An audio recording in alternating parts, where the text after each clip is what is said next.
Your Royal Highnesses, Your Excellencies, sharing innovation and global collaboration. Miami, where I've actually built a lot of great buildings with the Desert family and some others. We've had tremendous success in Miami. We have Trump Towers and Sunny Isles Beach. It's 4 beautiful buildings right on the ocean. Eric, what's up, Eric? Put the little E in the end for a little, class it up a little bit. Trump Grande and the 700-acre Doral. It's a tremendous country club, and it's actually the most successful country club in the U.S., where I was just given approval to build 1,500 units, and I couldn't care less about building units. When you're president, who the hell wants to build units? I've been building units all my life. I don't want to build units, but they gave us permission to do it. But today is a tremendous honor. Become the first American president to address the Future Investment Initiative Institute. That's the first one. That's very, it's always nice. And I want to thank Mayor of Miami, Francis Suarez, for being here. Thank you very much, Francis, wherever you may be. Hi, Francis. And thank you for the endorsement when I ran. I was very appreciative. Along with the Mayor of Miami Beach, Stephen Miner. Stephen, thank you very much. Thank you. Thank you. Thank you, Stephen. Thank you very much. And numerous American business leaders, some of the biggest business leaders, actually. I heard what Trump said about Zelensky. The left fails to see this is an obvious negotiating tactic with Russia. They overact to everything Trump does. I agree with that, Eric, but I sort of wonder what, to me, it seems like a negotiating tactic with Europe as opposed to Russia. What do you mean a negotiating tactic with Russia?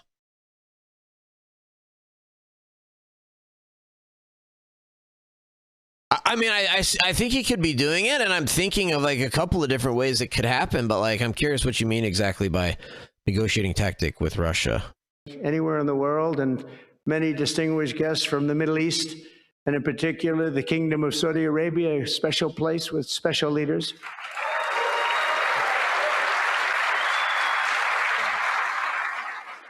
And including FII Institute Chairman and Governor of the Public Investment Fund, which is a seriously big fund. Yasser, I see you there. Stand up, Yasser. Everyone knows Yasser. Thank you. Great guy, great person. And Finance Minister Mohammed, thank you very much. Thank you, thank you very much. Good to see you again. That's pretty good, Finance Minister of that part of the world. That's not bad. Other parts of the world, not so good, but that one is good.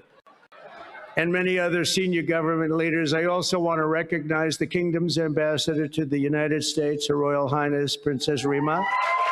Ooh, very popular. Very popular. Wow, that's very nice. Sitting next to Elon. Wow, you couldn't do better than that, huh?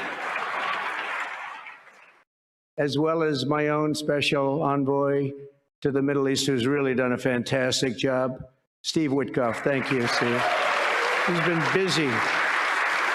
And Michael Waltz is here. Where is Michael? Michael's been so busy. They've been going back and forth and back. And a woman who was just voted the most powerful woman anywhere in the world. No, I'm going to go with Princess Rima, but she was voted the most powerful woman anywhere in the world, Susie Wiles. Thank you.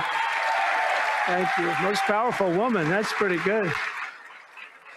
We have to talk to you about that, Susie. It's pretty good. And also, we all know. Yo, Miss Foxy's in the house. Fishing Zombies in the house. What's up, guys? Hey, David, did you hear me rant on the Renegade Rhino Senators and Radio Bit this morning?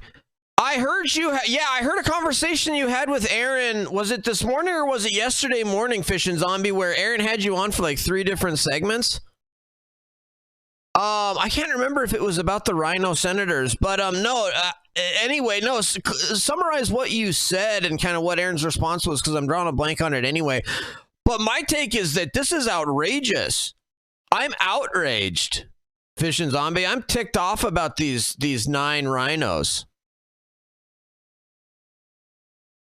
Okay, I think Trump is trying to soften the U.S. position with Putin, and then later, by insulting Zelensky, then he will reveal his strong hand once he has both Putin and Zelensky in the same room.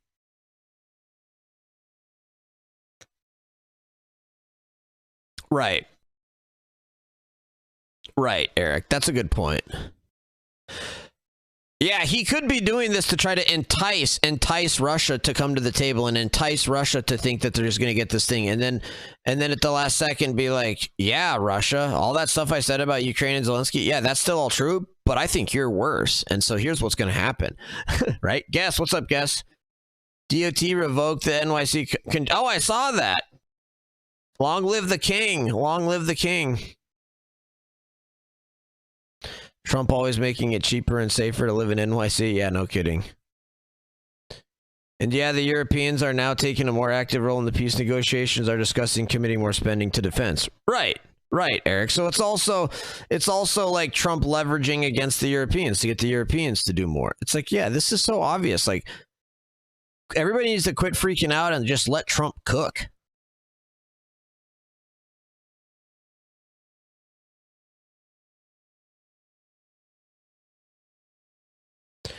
That was this morning, which technically for me was last night since I work nights now. I don't know what day of the week it is. Oh, wow. I didn't realize you're working nights. That's crazy. Yo, Asa. What's up, Asa? Anyway, Fish and Zombie. So I must have missed the one that was, or no, I did hear it, but I would think I was like showering or something because like I'm like having a hard time even remembering what. Regarding the potential Doge tax rebate, if they're just going to turn around and attack me on it again, they can freaking keep it and just stop texting me so dang much. What do you mean attack you on it again?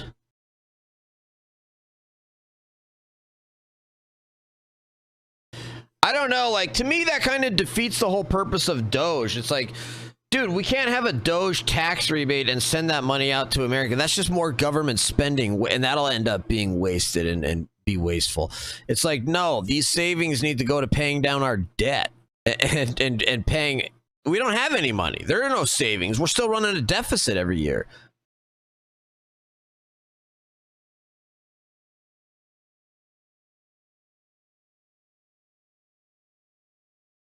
Jared Kushner, a very special guy. Right, Guess, right. Thank you, Jared. Thank you, Jared. And Elon Musk. He's been making a little news lately, hasn't he, though? Very positive news. Stand up, Elon. He's a great guy.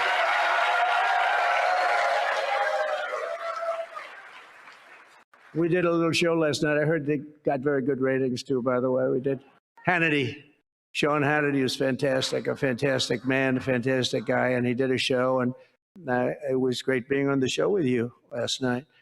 I come today with a simple message for business leaders from all across the nation and all around the world. If you want to build the future, push boundaries, unleash breakthroughs, transform industries, and make a fortune, because you want to make a fortune. Most of you have already made a fortune. I don't want to say that. There's no better place on earth than the current and future United States of America under a certain president named Donald J. Trump. I think that you're going to do very well. They're saying that November 5th, Election Day, 2024 will go down as one of the most important days in the history of our country. They said in 129 years, the most consequential election. I don't know if they're right about that or not, but it sounds good. I wanted to see if I could get a couple of more years tacked on, but I figured the fight wasn't really worth it. 129 is a lot. And as of January 20th, 2025, the dark. Oh, I see what you're saying, Fish and Zombie. Yeah, so it's like they send you $5,000, and then when you go to file your taxes, they're like, oh, you owe taxes on that $5,000 of income you had. You're like, wait, what? Oh, for sure, Guess. Yeah, the the first month of the Trump presidency is the greatest month of America. Trump's dumb when it comes to Russia. I'm giving him more credit than that, American Patriot. I think that there's a lot of stuff going on behind the scenes, American Patriot, that we don't know about. Remember, Donald Trump is extremely tough on Russia. Donald Trump during his first term was way tougher on Russia than any other president. So I don't know why you want to say Trump's dumb on Russia when Trump was the toughest on Russia of any American president ever, and Trump was the only president where Russia never invaded somebody. So I don't know how you're going to say that. Goku Gaines, what up? What's your take about Trump's recent comments about Zelensky? Oh, I've been talking a lot about that, Goku Gaines, a lot. But basically, I think that there's a lot going on behind the scenes that we don't know. And I think everything that Trump is doing in public is just to basically provide leverage and help him negotiate behind the scenes. So I think we need to support him and let him do what he's going to do. Dark days of high taxes, crushing regulations, rampant inflation, flagrant corruption, government weaponization. Oh, I know about weaponization. And total incompetence will be gone forever. They'll be gone forever. Because the United States is back and open for business, and the golden age of America has officially begun. You see it happening. Since my election, America's economic engines have come roaring back to life in just a very short period of time. Think of it, from November 5th, the progress that's been made is... Yeah, guess. Are you calling Winston Churchill a dictator? Guess. Do you think... Yeah, guess. You think Winston Churchill's a dictator too? It's been amazing. The NASDAQ is up nearly 10% in just a few months. And that's a lot. The Dow Jones Industrial Average is up 2,200 points. Yeah, it really goes back to Obama, guys. It really does go back to Obama. Because remember, guys, and frankly, remember this, guys. People will bring up the fact that Russia first invaded Ukraine or another country under George W. Bush in 2008 when Russia invaded South Ossetia and Abkhazia, parts of Georgia, right? However, that was not just, that was under George W. Bush. No, you know when that was? That was like September or October of 2008, like a month before Obama got elected, or 3 months before Obama got elected. It was Russian invasion of South Ossetia. August of 2008. Okay, so like 4 months, all right? This is the end of George W. Bush's term. So it really wasn't on George W. Bush. George W. Bush was basically a lame duck as of August of 2008. This was Obama's time. What do you think George W. was going to do in August of 2008 at the height of Obama's presidential campaign? You think W. was going to provide a forceful response to a Russian invasion of South Ossetia? Like, dude, he didn't have the political capital or anything to do that. And so he did nothing and let Obama handle this crisis. So I view this invasion, this August 2008 invasion, as really Obama's, not under W. And Bitcoin has set multiple all-time record highs because everyone knows that I'm committed to making America the crypto capital. We want to stay at the forefront of everything, and one of them is crypto, and Miami seems to be the center of the action, come to think of it, and maybe it'll stay there. Business optimism skyrocketed 42 points. Think of that in a single month, the most in history by far. That's the biggest increase in history by not even close. Yeah, Goku Gaines. That's what you would think. If all of you do is just, if you don't think critically at all and you don't think independently and all you do is you listen to the words that Trump said yesterday and you just analyze those in a complete and total vacuum without any context or circumstances surrounding it, and you just have no independent thing, you just listen to those words and take them at face value, then yeah, you would think that. The ISM index of manufacturing activity surged into positive territory for the first time in many years. Amazing. And it was just announced, this is an interesting one, I didn't realize it was that bad for so long, but it was just announced by one of the nation's most historically accurate and respected pollsters, Rasmussen, that the number of Americans who believe our country is on the right track now exceeds those who think it's heading in the wrong direction for the first time in 20 years. Can you believe that? 20 years. And this is really a seismic 27-point swing from just before the election. Nobody's ever seen anything like that one yet, sir. I want to tell you, that's a big one. The best and most successful business leaders on earth are now racing to invest in the United States. Since November, DMAC has announced plans to invest $40 billion in the U.S., creating at least 10,000 jobs. SoftBank has announced investments of between $100 and $200 billion, creating at least 100,000 American jobs. 3 viewers on YouTube. What up, YouTube viewers? Nobody in the YouTube chat yet, but we do have three live viewers on YouTube. What up? Oracle and OpenAI and SoftBank. Oh, by the way, guess. I got an email today, guess, which really made me think of something you had suggested earlier. I got an email from Twitch today saying that Twitch is limiting their clips, or no, their highlights and not past broadcasts, uploads or something. But definitely highlights, which I have a ton of, to only 100 hours. So you can only have 100 hours worth of highlights now. And so I got an email saying, like starting in April, Twitch is going to start just deleting all of your like old videos and stuff on over 100 hours. So I basically am going to have to, number one, go in and download all of my stuff off of Twitch, number one, and save that, which I guess I can do. Just, I mean, I've probably got the hard drive space to do a lot of that and just buy some extra hard drives before I even like build a server or anything like that. But, yeah, I do need to get some more hard drives. But yeah, and then continue, like, it's just crazy that they would shut all that down, which kind of sucks. It's like, really? It's like, and I can put a lot of it up on YouTube as well and stuff, but no, I need to start building a server and with lots and lots of storage to like start saving this content and stuff. Because YouTube I could lose all my YouTube videos too, right? Like I could lose access to a lot of my content very, very quickly and easily right now. Because I've got most of my YouTube on hard drives actually. But like my YouTube videos that are just like re-uploads from Twitch or that kind of stuff, like I don't have a lot of that on hard drives. All the stuff that I've like manually uploaded to YouTube, I've got on a hard drive.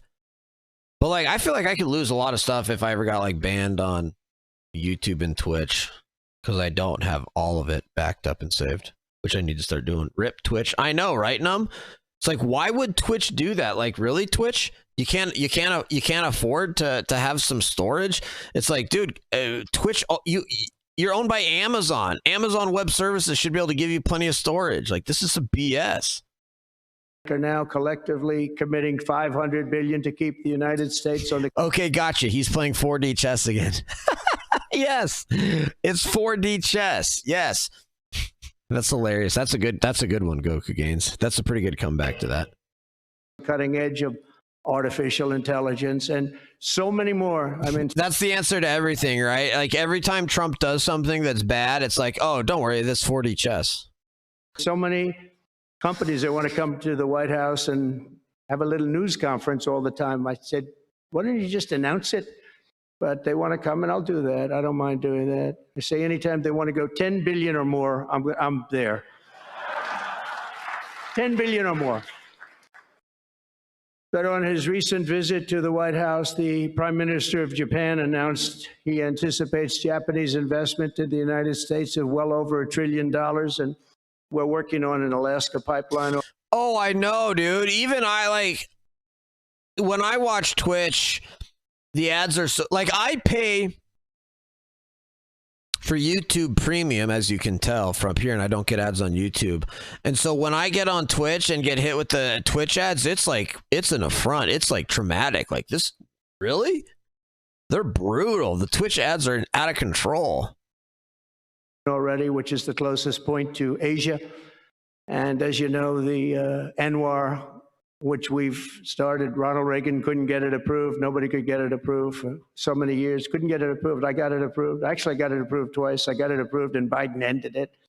That was a shocker. But we just got it approved again. And we're going to be Really? I didn't hear about that. Anwar? Anwar. Anwar. Anwar. Anwar.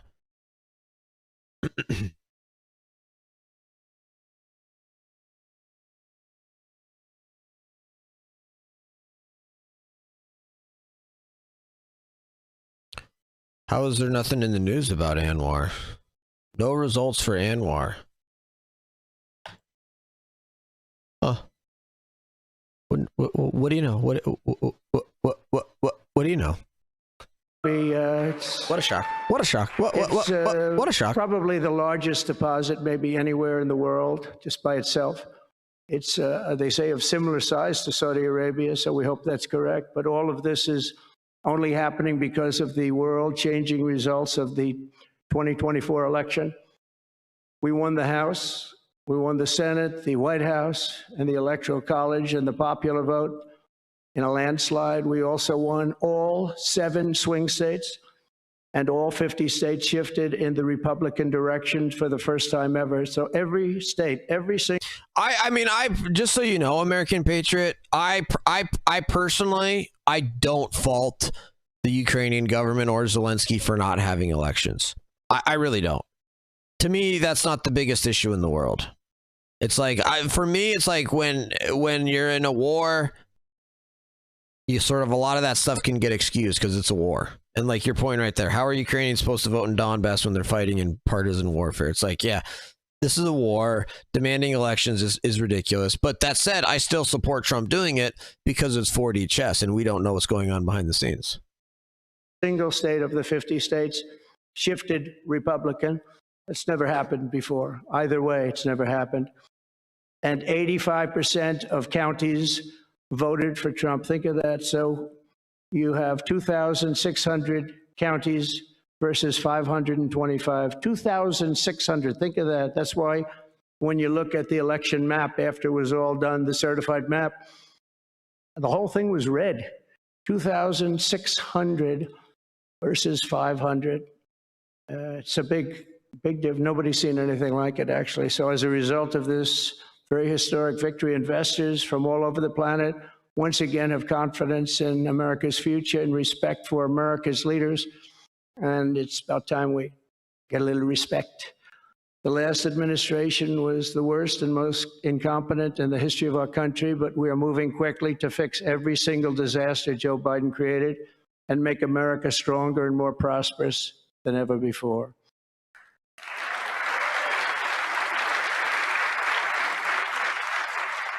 Our first and most urgent mission is to remove the criminals that Biden allowed into our country with the ridiculous and very dangerous open borders policy. They came from all over the world. They came from prisons and jails. They came from mental institutions and insane asylums. They were gang members. They were drug lords. They came from all over, and they were allowed to come into our country. And we're getting them out in record levels, just like they came in record levels. I want to thank Tom Homan and Christie, who is just she's doing a fantastic job, governor of South Dakota, and Tom Homan, you know, and they are doing a fantastic job. And the results are incredible. And every country is taking them back. They're sending their criminals to us, and they're all taking them back. We had a little problem with a couple of them that ended very quickly. And because some said, we don't really want MS-13 back in our country. But I said, congratulations, you're taking them back. And they take them back. And by the way, Europe and other places ought to start also doing that. They better start looking at immigration because it's really hurting Europe very, very badly. And they better get smart and they better get tough before it's too late. We're also working to end the highest inflation in our country's history, all caused because they played with our energy policy and wasted money on the Green New Scam and other things such as that. And they wasted monies at never seen before levels.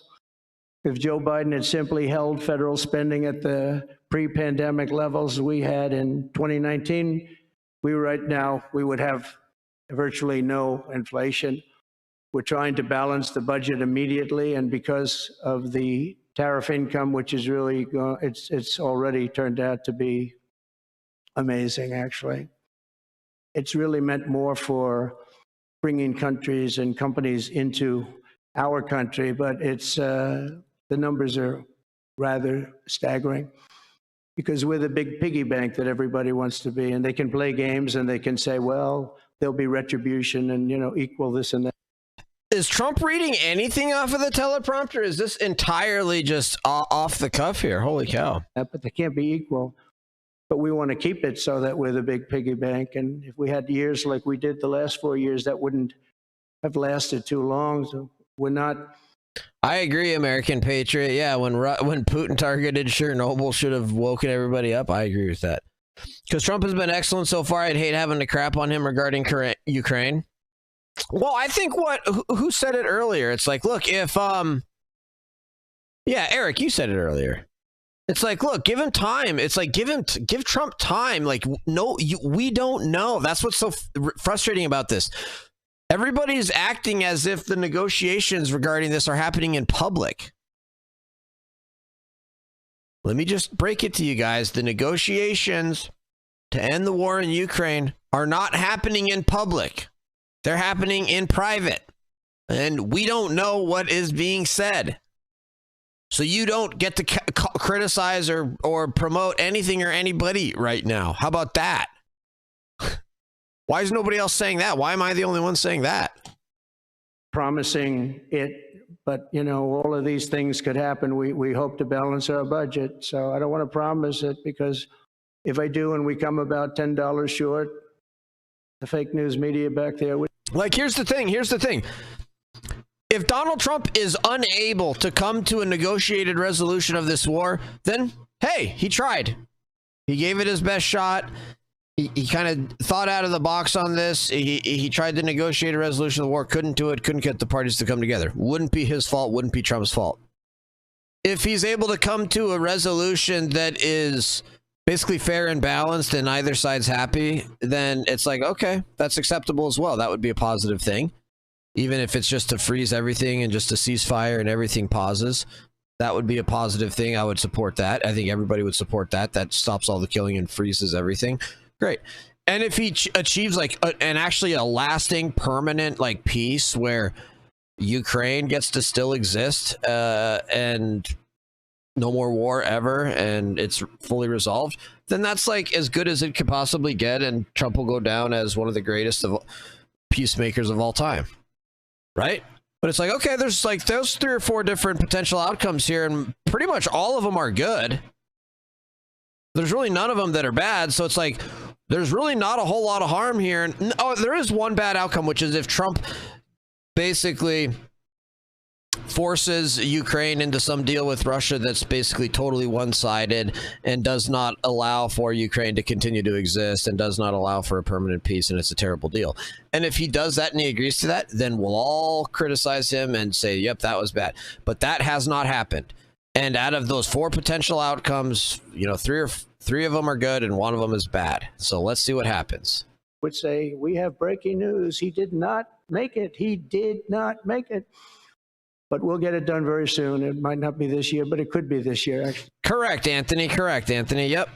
We have a chance at getting it even this year, which people would be shocked at because they were talking about 10 years, 15 years, 20 years. True American patriot. True American patriot. When I took office last month, we inherited the consequences of inflation. That was more than 4 times what it was when I left 4 years ago. Think of that. I left, it was at 1.4%. And the annual government spending over $1.5 trillion more than projected in 2020 alone, 1.5 trillion.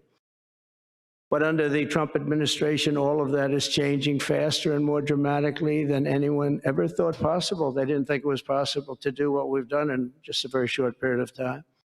True American patriot, yeah. More in 4 weeks than most administrations accomplish in 4 years. On my first day in office, I imposed an immediate federal hiring freeze, a federal regulation freeze, and a foreign aid freeze.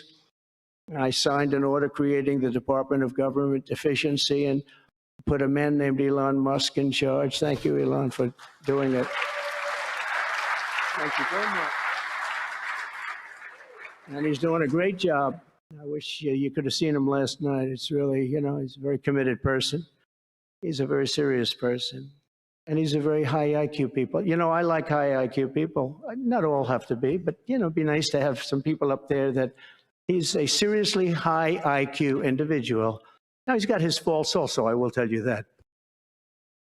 But not too many of them, which is now really waging war on government waste, fraud, and abuse. And they're curbing inflation and saving taxpayers billions and billions of dollars every single day. And there's even under consideration a new concept where we give 20% of the Doge savings to American citizens and 20% goes to paying down debt, because the numbers are incredible, Elon. So many billions of dollars, billions, hundreds of billions. And we're thinking about giving 20% back to the American citizens and 20% down to pay back debt and pay down debt, which is, if you look at value, if it were a real estate balance sheet, the debt is tiny, but we still want to pay it down. Doesn't matter. We don't look at it as a piece of real estate. It's America. We're going to get it down through intelligence, hard work, and, as Elon said, a word called caring. You have to care. By doing this, Americans will tell us where there's waste. There'll be. I love that. Like, the word caring, that's like Elon Musk's like tripped out, like hallucinogenic, like eureka moment. And like Donald Trump is like taking it up now. You have to have care. You have to care. If you don't have care, if you don't care, then you won't be able to do it. It's like, yeah, I know, we know. That's like a high comment. That's like something you say when you're high. And Donald Trump is taking it up. You know what I mean? Like, I don't know. Reporting it themselves. They participate in the process of saving money. So many of the men and women in this room, as an example, they pay tremendous amounts of taxes. And here are just a few examples of where your money was going before I came along. These are just some of the, just taken at random. Oh, there are much worse examples than this. I was just looking at them before the speech, and I can tell you they were much worse. And there are some that are horrible, but I don't want to really say them because they're very, very... Wall Street Journal just pushed this story out. Trump's attack... Well, first of all, that one just came out. The American who went undercover in Ukraine for Moscow. Dude, check this out. Daniel Martindale's decision to become a spy comes amid a growing ultra-conservative embrace of Russian values.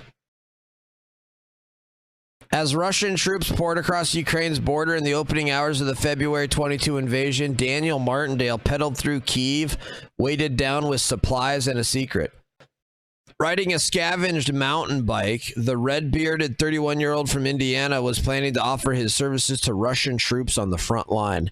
At first, he didn't get far. Ukrainian security agents on high alert in Kyiv detained the unusual visitor, letting him continue his ride east the next morning, only after deciding he was no saboteur. It was the beginning of a high-risk descent into espionage and betrayal for the self-described Christian missionary. The journey would land Martindale in Moscow after he worked undercover in eastern Ukraine for more than 2 years, secretly calling in Russian attacks on Ukrainian troops and border towns.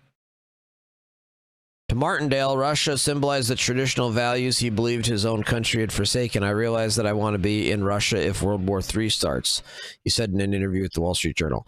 I did not want there to be any chance that I would be fighting on the wrong side. While his actions may have been extreme, Martindale's view of Russia as a sanctuary from a Western world he believed had lost its way underscores a shift among some American ultra-conservatives. Once deriding Russia for its chaos and venality, they now idealize it as the one major power willing to oppose the U.S. and its allies, while arguing that the West provoked Putin into attacking Ukraine. This worldview migrated from the fringe this week as the Trump admin opened bilateral talks with Russia in Riyadh Tuesday, putting a dramatic end to 3 years of diplomatic isolation for Moscow and opening a yawning rift with Ukraine. At a news conference, President Trump blamed Zelensky for starting the war and failing to pursue a deal. When Zelensky shot back that Trump was parroting a Russian propaganda narrative, Trump took to social media to call his counterpart a dictator whose country had stolen U.S. aid. This about-face from the White House casting Russia as a partner for peace was celebrated across far-right media channels. Moscow has cultivated Western conservatives like Martindale in recent years, presenting itself as an ideological ally to Americans disaffected with their own country. In August, Putin established a temporary residency visa for anyone who opposes the destructive neoliberal ideological agenda in their countries and shares traditional Russian spiritual and moral values. According to Russia's state stats, nearly 5,000 Westerners have received temporary residency in the country since the beginning of 2022, a sharp increase over preceding decades. Holy crap, dude. These people are nuts. They're going to end up in the freaking gulag if they're not. Wow.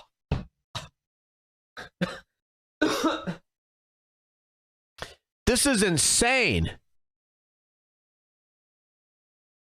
Putin was opposed to members joining neighbors that he got two of them, Sweden and Finland, to join NATO. Right? Yeah.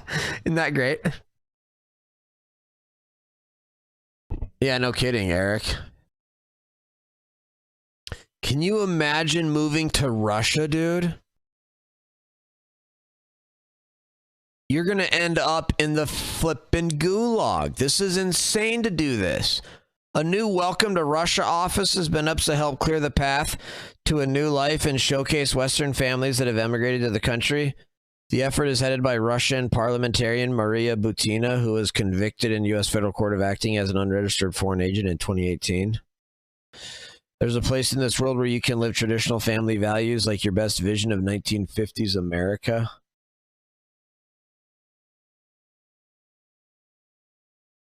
A YouTuber from Florida who moved to Russia in 22 and lives in Moscow with his wife and 4 kids. The place exists right now. It's here in Russia.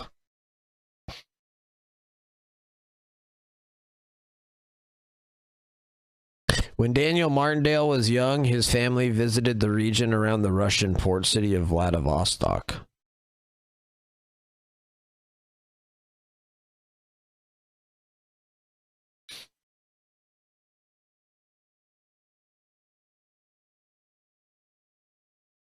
I thought Vladivostok was in the east. Holy crap, man. It's basically in North Korea, dude.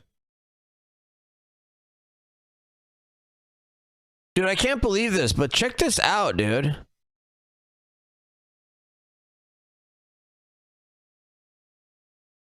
This is where Russia frickin'... Dude, Russia borders North Korea right here, basically at Vladivostok. Like, you're frickin' real close to frickin' North Korea at this point.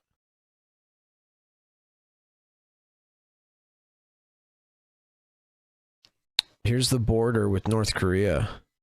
How is this,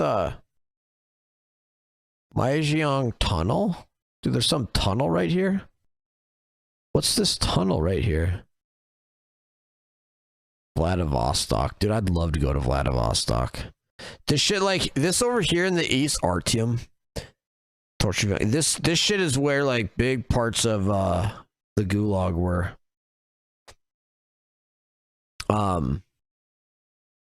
Well, not necessarily down here as much as like further up here.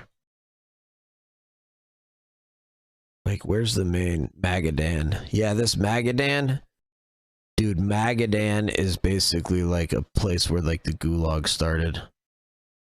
Like, you would go to Magadan before you were to go into the Kolyma. Or the Kolyma, as some people say, but I like to call it the Kolyma, which is up here. This is like the big mining region of Russia, where like a bunch of the Gulag camps were up here, and massive iron mines and copper mines and gold mines and coal mines and all this crap was up here. Brutal.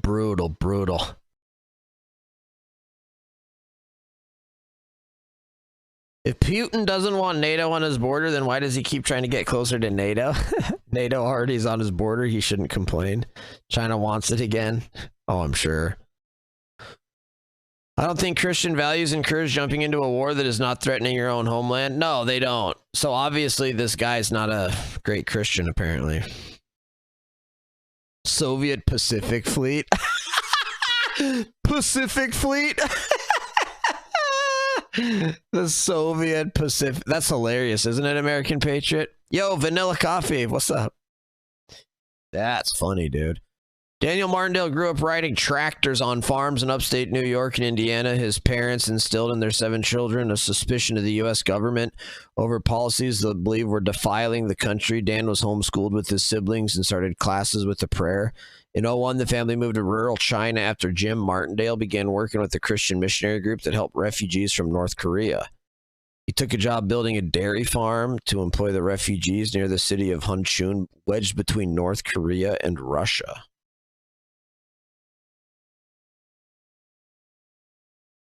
The frick, man, that's wild. Living in China enabled the American family to pursue their interest and work in the soil while preaching the gospel, a life they call marketplace evangelism.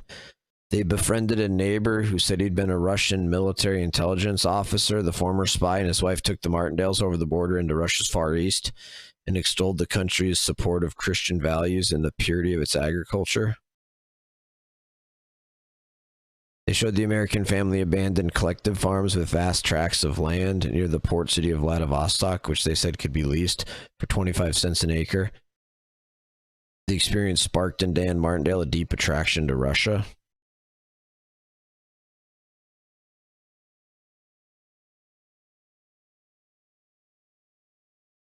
Even after the family returned to Indiana, his heart was in Russia. His goal was to live there, marry a good Russian woman, and farm. Dude, there ain't nothing wrong with that. I don't necessarily see anything wrong with that. It's like, dude, that's okay. It's like if you grew up and you took a vacation to some other country and you fell in love with that country and you wanted to marry a woman from that country and farm in that country, that's all right. There's nothing wrong with that.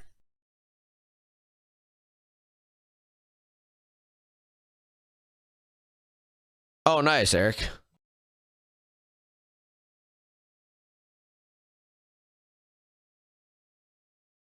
Yeah. I've seen this map before. These were like, I mean, these were all like camps and stuff like this, but it was really it was the Far East and the far north, like up here in Vorkuta, Archangel, Murmansk, Norilsk, and then like Magadan, and these ones up here. These were the brutal ones. These ones like were in the Arctic Circle. These were literally gulag camps in the Arctic Circle, dude. And you would live, they had people up here like that didn't have clothing and stuff, but they were up here like literally like in gulag in the Arctic Circle. It's insane. I mean, I've read all of all 3 volumes of Gulag Archipelago, and I'm about halfway through Anne Applebaum's Gulag, so I know quite a bit about it. It's just staggering, just mind-blowing to even think about it. Moskva is a good submarine. What a Black Sea fleet. Yeah, no, so here's the thing, right? Oh, hold on, let me read chat. People who state the only reason why Japan surrendered was because Soviets invaded, but in fact the Emperor of Japan clearly said the atom bomb from the US is what made him surrender. Right. Soviet Union for existing. Yeah, no kidding. But what I was gonna say is, I think what people are forgetting, or not necessarily realizing, is that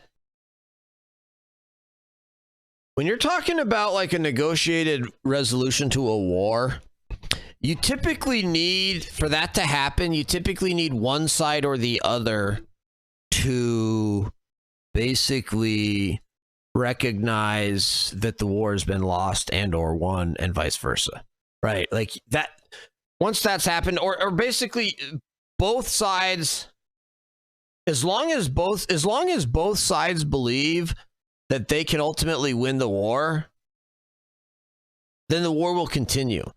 But once both sides or one side realizes that they cannot win the war, then there's a chance for a negotiated resolution. And so what I think people are forgetting here is that from my analysis of what people are saying publicly is that Russia has recognized that they cannot win the war.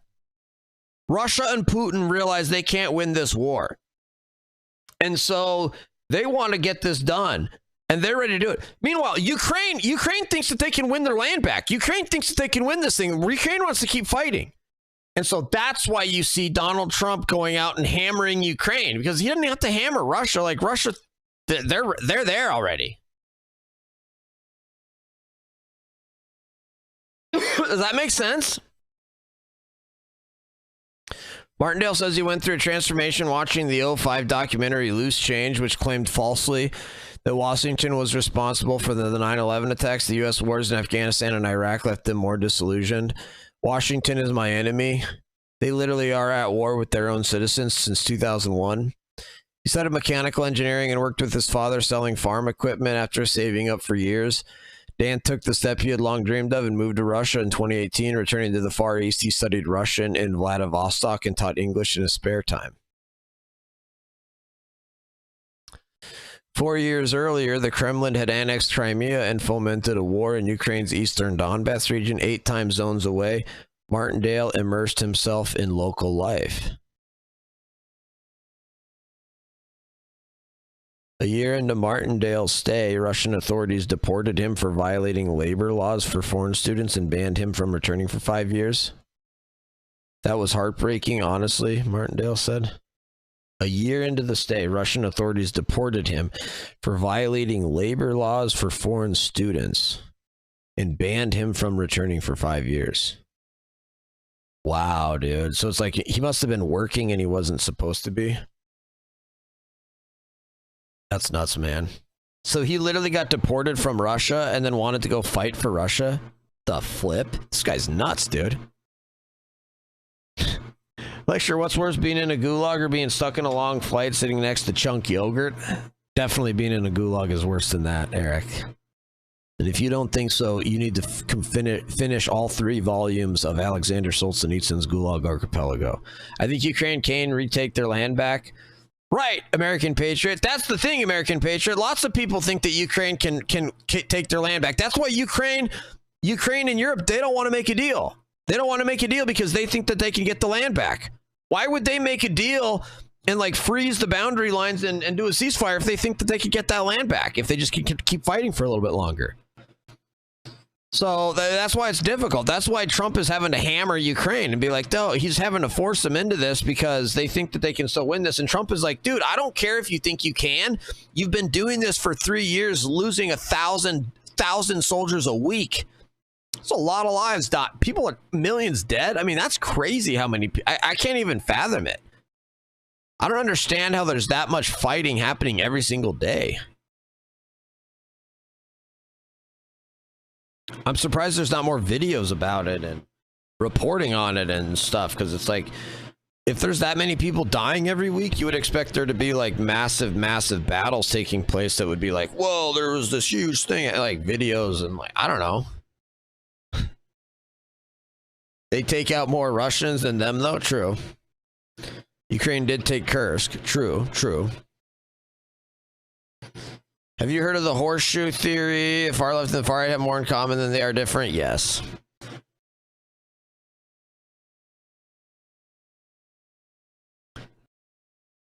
I'm not sure it's about getting the land back. I think people need to understand how much Ukraine cares about their sovereignty. We're just going to be back here in a few years. That's what the Ukrainians feel.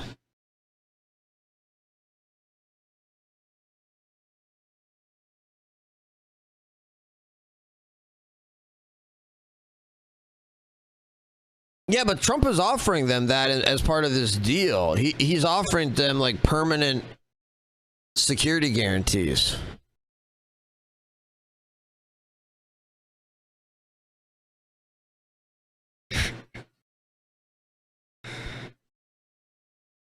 They think all the ceasefire will do is let Russia rebuild and Russia will be right back at it. Then Ukraine should join NATO.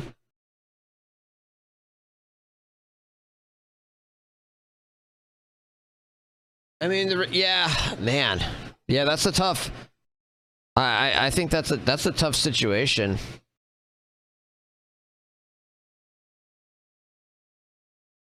Just because, frick.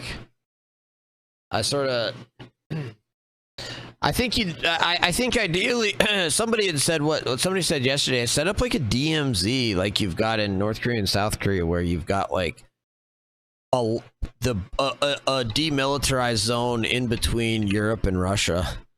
And it's like, I don't really, that sucks to have that. You don't want to have that. But, and obviously Russia won't back down. And it's like, I think that I honestly thought that like Trump would ratchet up the pressure on Russia and basically cause Russia to end up giving back some land to Ukraine in a peace deal and like giving a good deal to Ukraine and sort of, because I figured Russia would sort of back down if Trump threatened them with massive increase in U.S. military aid, and if Trump threatened them with massive U.S. sanctions. Like I did sort of see this going down differently. So this is sort of like I am surprised by what Trump is doing with this Ukraine stuff, but I'm also giving him the benefit of the doubt and letting him work behind the scenes privately, which I think privately he's probably doing more along the lines of what I'm saying. It's just publicly what he's doing is to pressure Ukraine politically.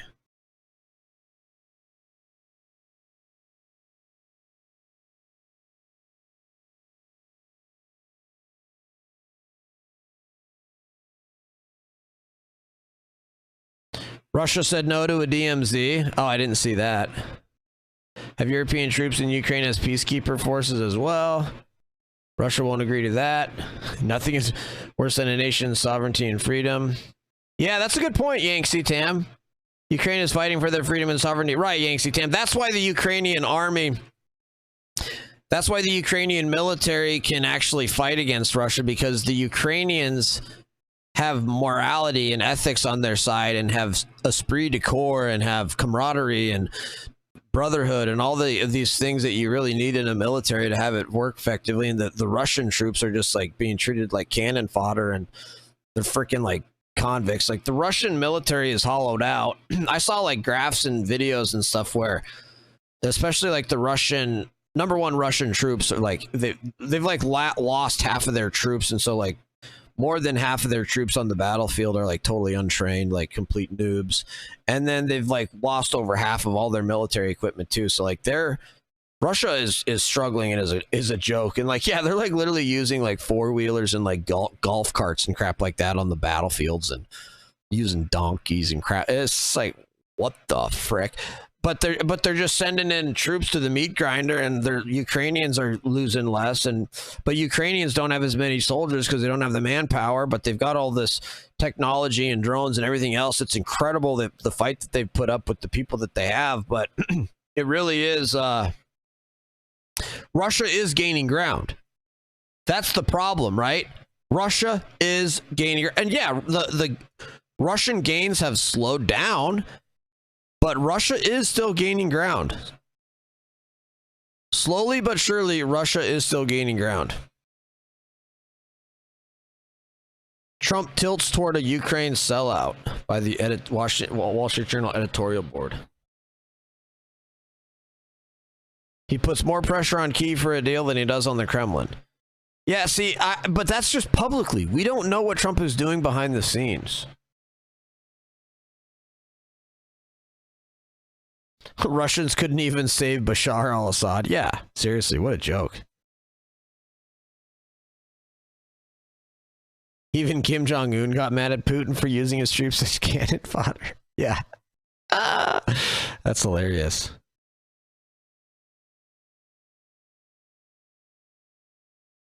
Yangtze, wow. I think a man's life is worth a lot, and a Russian man's life a lot too, personally. One challenge in the Trump era is distinguishing when the president is popping off for attention.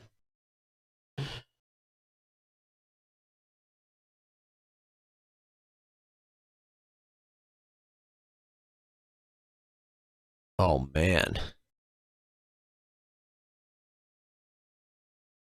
Palantir continues to drop even in after hours trading.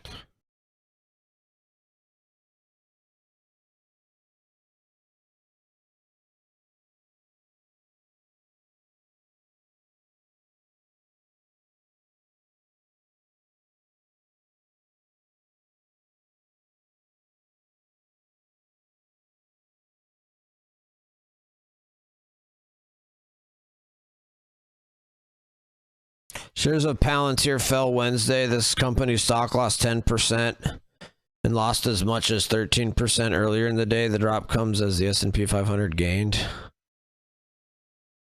Palantir stock was hit hard by the news that Trump intends to cut defense spending, as well as news that CEO was selling $1 billion in stock.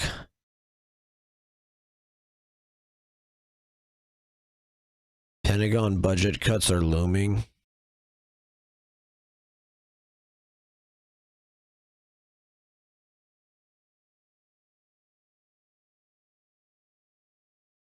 The move comes just days after Trump stated that he intended to sit down with China and Russia to reach an agreement to cut defense spending in half. Rip stonks. DOD cuts are 8%. Yeah, that's bad. See, but what's weird is like Palantir is only like half government contracts. Yeah, for half of its revenue.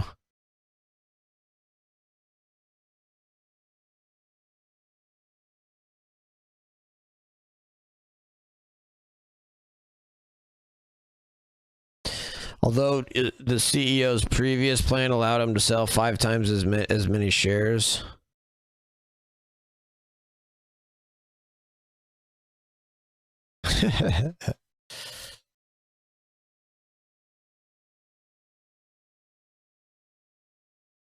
Man.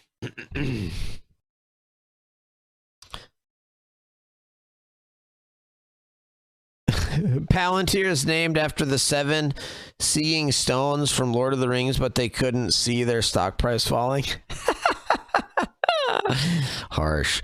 The EU is saying Russia has converted a fair amount of their factories to war production, and they are worried about keeping up. I believe it, Anthony. I believe it. Super loco EU's whatever, right? There's waste in the military. Eliminating the waste is fine as long as you're not cutting anything important. I agree. Yep.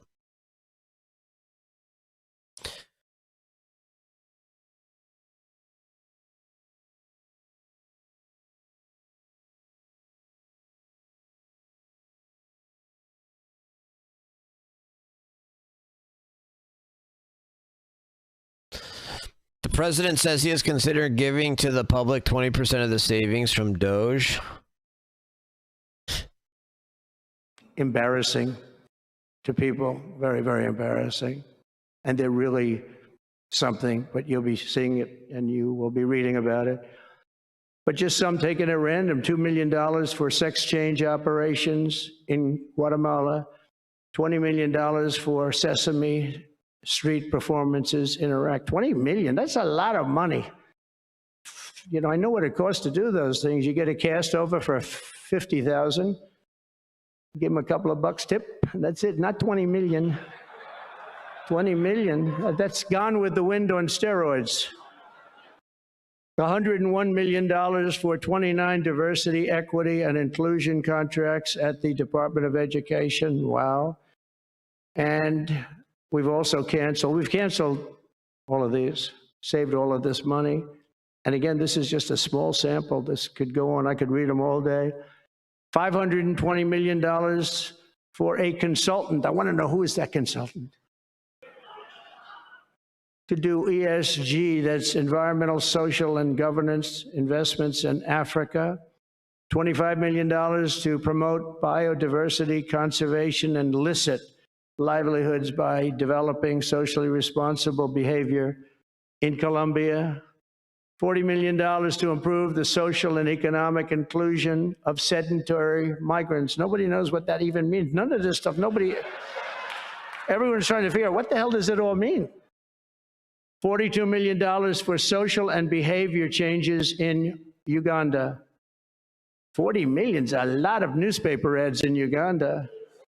$70 million for research of evidence-based solutions for development challenges. $10 million for Mozambique medical male circumcision. What does that mean? $2.3 million for strengthening independent voices in Cambodia. $14 million for improving public procurement in Serbia. $486 million to the Consortium for Elections and Political Process Strengthening, including $22 million for inclusive, participatory political process in Moldova. Just buzzwords. Just buzzwords. Whoa, PM. Whoa, I didn't even see that.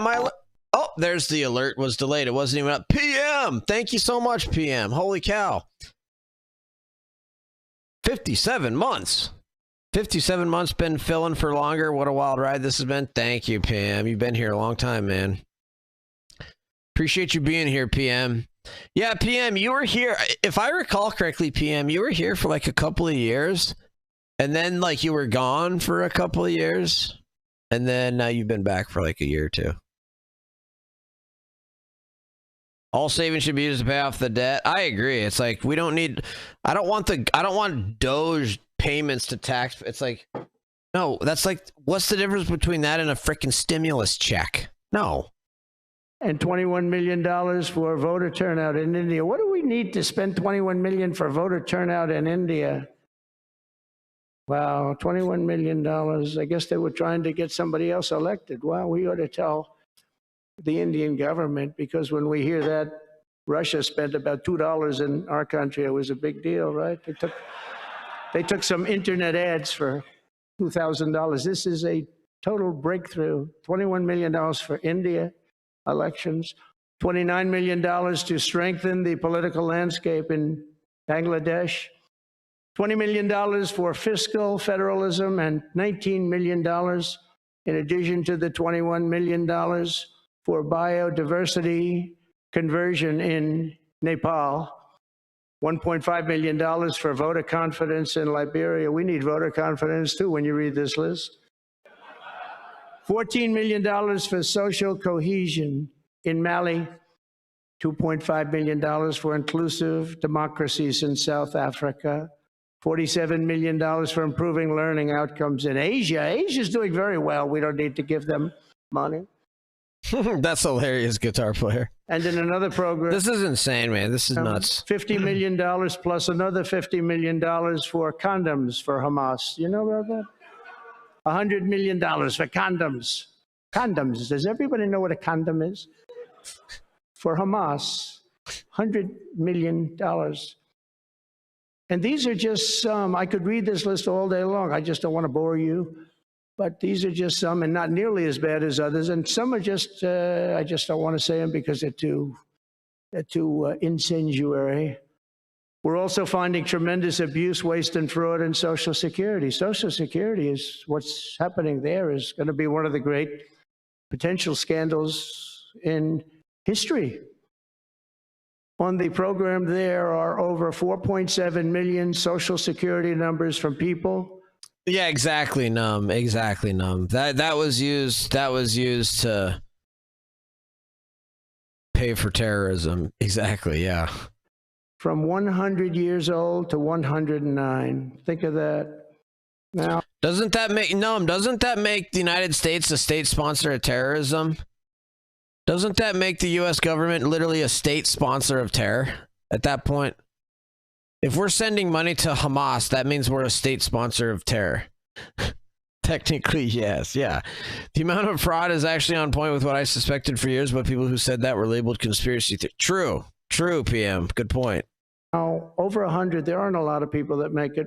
Hopefully, most of the people in this room will make it, but historically, you don't have thousands and thousands of people.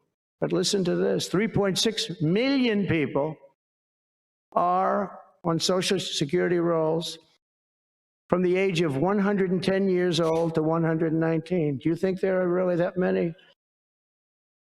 Those people are seriously old. But it gets worse. 3.47 million people are on Social Security from the age of 120 years old to 129 years old. 3.9 million people are on the age of Social Security from 130 years old to 139 years old. Now, the all-time record, I heard, is a woman who was 127 years old. That's the record a woman from a certain country where they have actually people that live pretty long, actually. And she was 127 years old. That's pretty old, but we're topping her by millions of people. 3.5 million people from the age 140 to 149 years old. 1.3 million people are on Social Security from the age 150 to 159. And over 130,000 people are on Social Security over the age of 160 years old, okay? Including 1,039 people, think of it, over 1,000 people between the ages of 220 to 229. And one person between the age of 240 years old to 249. And the record topper, there is one person on Social Security who's 360 years old, which is approximately 110 years older than our country.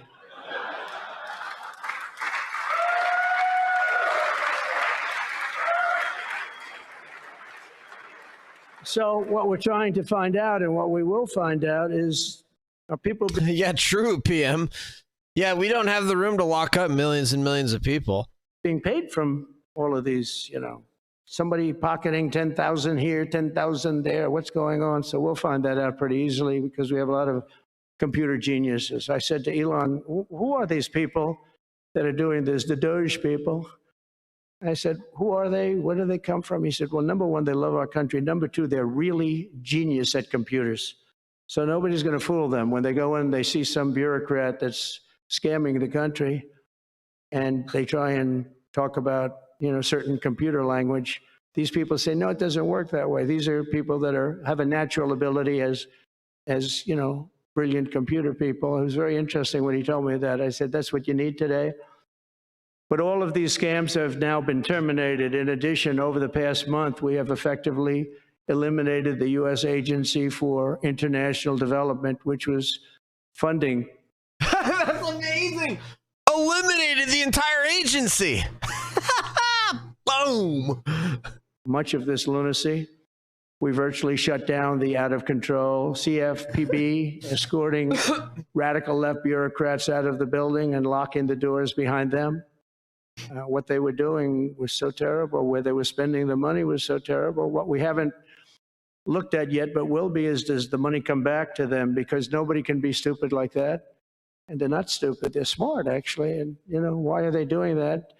Does money come back to them? So we'll figure that out pretty easily, I think, and quickly.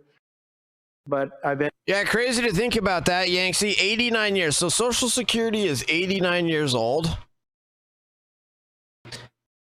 And it's already basically a failed program after 89 years. What a joke.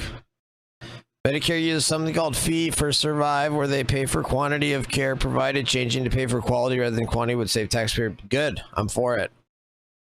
Also, eliminate Social Security, Medicare, and Medicaid entirely and save even more. There you go. Ended all of the so-called diversity, equity, and inclusion programs across the entire federal government and private sector, and notified every single government DEI officer that their jobs have been deleted. They're all deleted. And it's interesting, even these companies that have. I love that when Trump. Now that's another like Elon Musk, like high, like stoned, like hallucinogenic word. He's like, oh, we're gonna fire these people. We're just gonna delete their jobs. Delete it. Yeah. It's like, okay. And then Trump is using it. I just find that absolutely fantastic. He's like using Elon Musk drug words. This is like a dream come true, ending all these bureaucracy and finding fraud. It's only. Oh, I know, PM. 1 month into 4 years. Oh, PM, it's beyond my wildest dreams, PM. I couldn't be happier. It truly is. It truly is stunning. I didn't think it was possible to actually have this much success in winning. I really didn't. Tremendous amounts of money. A number of them just announced. Walmart, if you can believe it, they just announced that they're stopping. And, you know, these companies are writing off like $220 million. How can you spend that much money no matter what you're doing? If you're teaching something, you're going to have an instructor. You're going to talk? You're going to give them a book? Please read the book. You know, and then you find they spent $225 million on that. What's going on? And we were going in the wrong way. And our military was really, although I tell you, you know, we defeated ISIS with our military in 3 weeks. General Raisin Kane he's some general, he's a real general, not a television general. And 3 weeks ISIS, and I asked him, and I saw some of his people that were so great, the soldiers. We have the greatest military in the world, but we don't have the greatest top leadership. That's why Afghanistan was such a horrible situation and so embarrassing and so many other things. But when we want to, with proper leadership, there's nobody even close to us. We have the best equipment in the world. We make the best equipment in the world. But we have the best military. But, you know, we never fight to win. We fight to just keep it going forever. And when we fight to win. Oh, that's interesting. Guitar player. I didn't know that. Interesting. I bet that's pretty interesting to look at. There's nobody that can even come close to us. But I was talking to General Dan Kane, we call him Raisin Kane. And I was told it would take about 4 years to defeat ISIS, and he did it in 3 weeks. I said to him, what do you think, General? How long will it take, sir? I think we should do it in less than 4 weeks. You're going to have time left over. And he did that. And we were told by the television generals it would take 4 years. So we did it. That's when I went to Iraq. I flew to Iraq. And late at night, the dark of night, all the windows closed, all the lights off in the plane in Air Force One. And we flew in, and it was pretty amazing. I'll tell you, we were landing, and there were no lights in the plane. Sir, we have to turn off all lights. I said, you mean we spend $9 trillion, and we have to fly in an Air Force One with the lights off? And I went up to the pilot, said hello. And by the way, these guys are like central casting. These are the best-looking human beings. Everybody is like perfect. The most handsome people, the best-looking people you've ever seen with the flat tops and the whole thing. And I was a little concerned because the lights are off and everything's off. And even the lights in where he was were down, very dim, very, very dim, with all of the lights on the fancy dashboards of the plane of Air Force One. We're getting a new Air Force One if they can ever finish the damn thing. We're getting 2 of them, actually. But we may have to go a different route because it's taken them a long time. We're going to get military that's going to start building. We're going to get people to start building properly again in our country because they don't build properly. This was Boeing. But we're up there, and I'm looking at these people. And again, I say, they look like Tom Cruise, but better. Stronger, tougher. And I like Tom Cruise, but these are better. And they said, are we okay, Captain? Yes, sir, we're fine. But I'm looking at, I don't see any lights, and we're landing. And I'm used to that. I like to sit with the pilots a lot and respect the pilots greatly. And we're up there, and we have the computer. I call it the computer voice, where it goes 1,900, 800. That's feet. Your feet above ground. So that means you're very low. And I'm looking out, and my eyes are pretty good. And I don't see any lights. And the computer goes out, sounds like an intelligent individual. It goes 1,000. We're 1,000 feet up. It's a 10-story building. There's a big plane. And then it goes 900, 800, 700. I say, Captain, Captain, we don't see any lights. Is everything? Yes, sir, everything's fine, sir. We'll be landing in 3 minutes. And then it goes like 600, 500. Captain, are we okay? And then he goes 400, 300, 200. And I'm saying, man, there's nothing out there. And then he goes, boom. Perfect landing right on this thing. There are no lights on the runway. There's no, I don't know how the hell they do it, but I'm sure as hell glad we had somebody that knows how to fly. But they didn't want to have any lights because they didn't want the enemy. After spending, years and trillions of dollars, we have to land with Air Force One with no lights on the runway. But they were incredible people. And then I got out of the plane, and I actually asked my people, I said, excuse me, I was very brave sitting in that cockpit. Am I allowed to give myself the Congressional Medal of Honor? And they said, I don't think so, sir. I said, well, I felt I was extremely brave.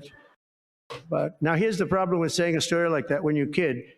The press will say, President Donald Trump wanted to give himself the Congressional Medal of Honor. Headlines, headlines all over, the fake news. We call it the fake news, but we're all wise to them. But it was some. Trump is on something else on this speech. I haven't seen him like this. This is an hour and a half. Trump is off. Wow, he's really on point during this speech. This is interesting. He's just kind of rambling here. I mean, it's so entertaining. It's like stream of consciousness. It's like never ending. It never stops. Same thing. Trump 2.0 is even way better. PM, I honestly think that it's so. I'm so glad almost that Biden won in 2020 or that Biden stole it in 2020 because this Trump coming back with Trump with a vengeance, I think is way better than if Trump had just been reelected. Of course, we don't know what Trump would have been like if he'd have been reelected in 2020, but like this Trump is so good. Like almost anything is worth it to have what we have now. I'm standing on the top and I look down and there's these handsome people. Everybody's like from a movie set. Good looking guys. I get down the stairs and what's your name? My name is Kane, sir. What's your first name? They call me Raisin. I say, wait a minute, your name is Raisin Kane? I love you. I've been looking for you for 5 years. You are the great. This is what I want. And there was a general next to him. There was a colonel. There was a drill sergeant, a master sergeant. They were all like people. I could make a movie right now. I'd have the best looking people ever. And they were great. And then I went in and, sir, would you like to rest before the bed? No, I don't want to rest. I don't want to rest. I've been resting on the plane. Other than the last few moments, which were quite harrowing. And I said, I don't want to arrest. He was thinking about Biden in advance, you know. Biden would have gone there, he would have rested for days. And then they wouldn't have had a meeting. He'd just go home. No. Donald Trump is hilarious. Oh my goodness, that is too funny, man. The whole audience is laughing. This guy is an absolute comedian.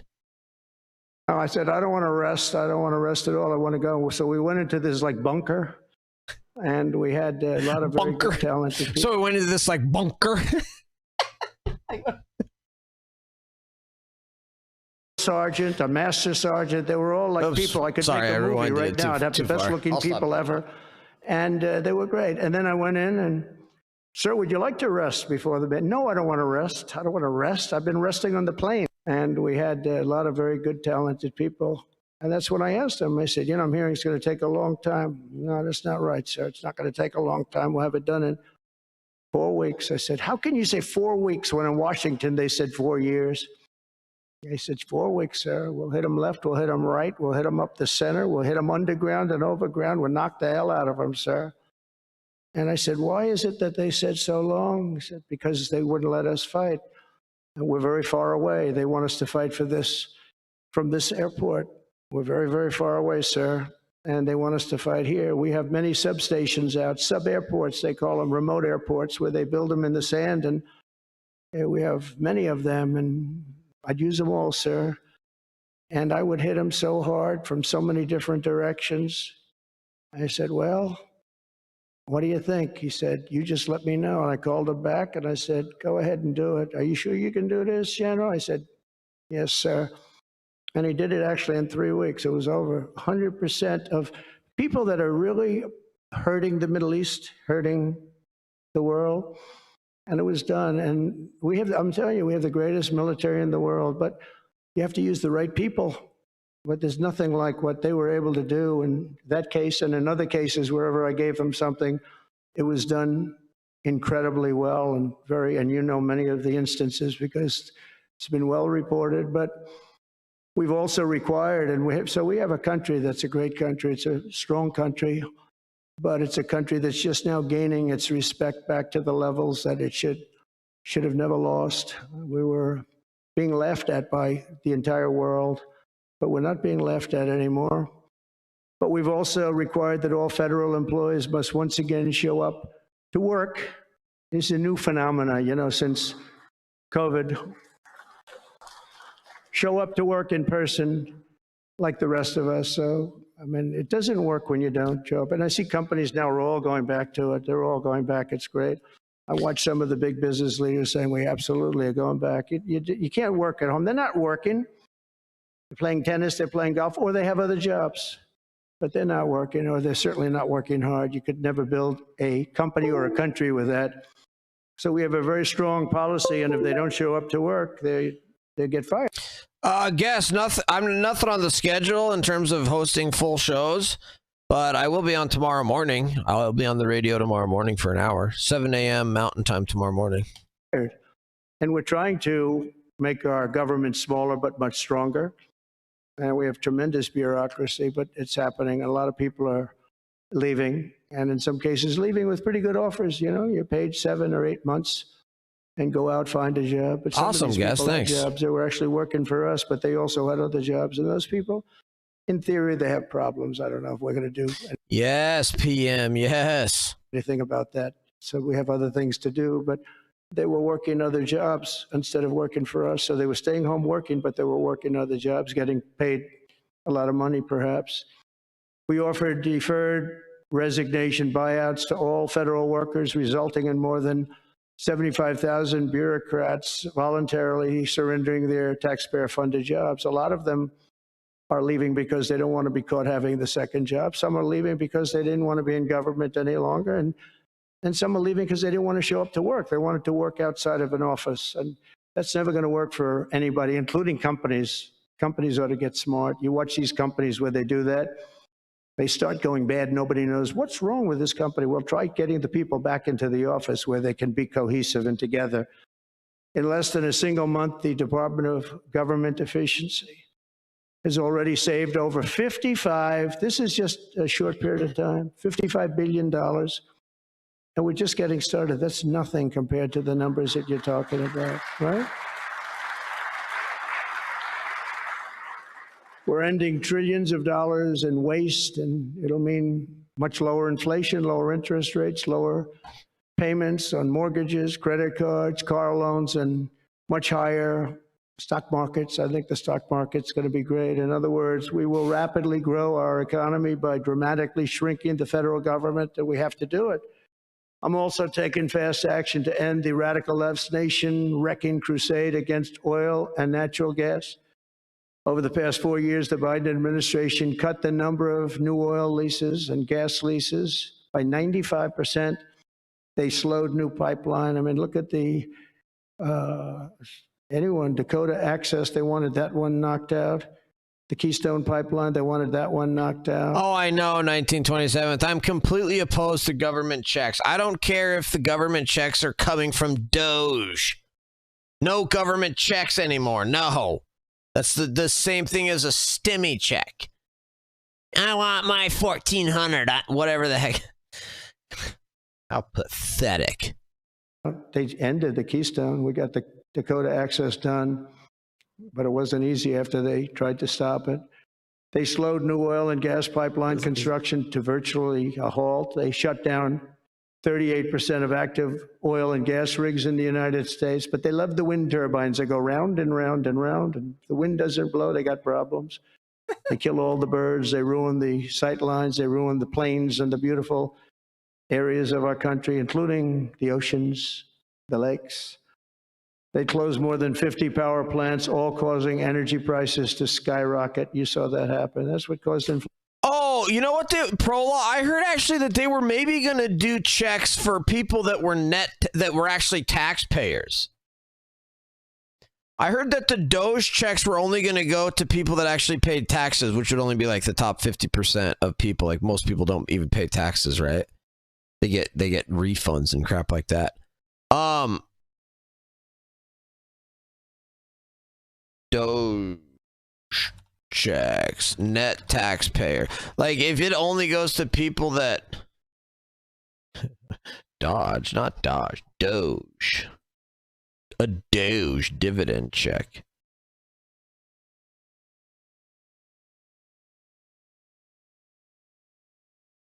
Are taxpayers getting a refund check from Doge? Musk says he'll check with Trump.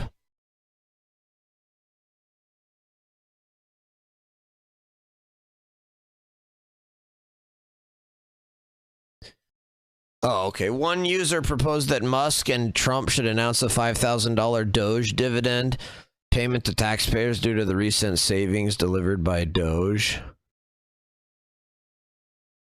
With Doge achieving $1 billion in saving per day, President Trump has an opportunity to work with Congress to take Doge one step further and deliver a tax refund check to be sent after the expiration of Doge in July of 2026, fund exclusively with the portion of the total savings delivered by Doge.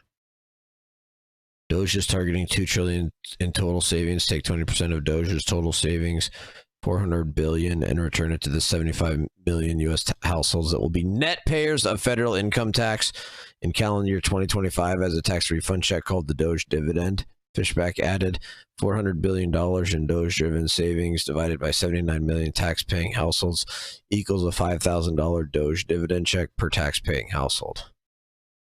Yeah, see, so the actual proposal, and then Musk replied to their request stating, we'll check with the president. We'll check with the president. Musk replied. Oh, hold on, I'll check with President Trump and get back to you.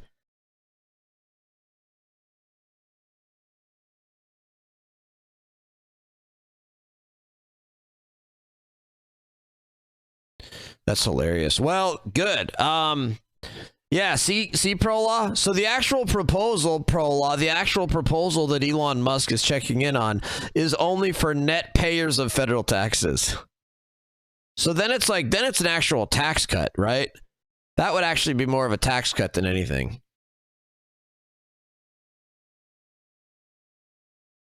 Inflation, pretty easy.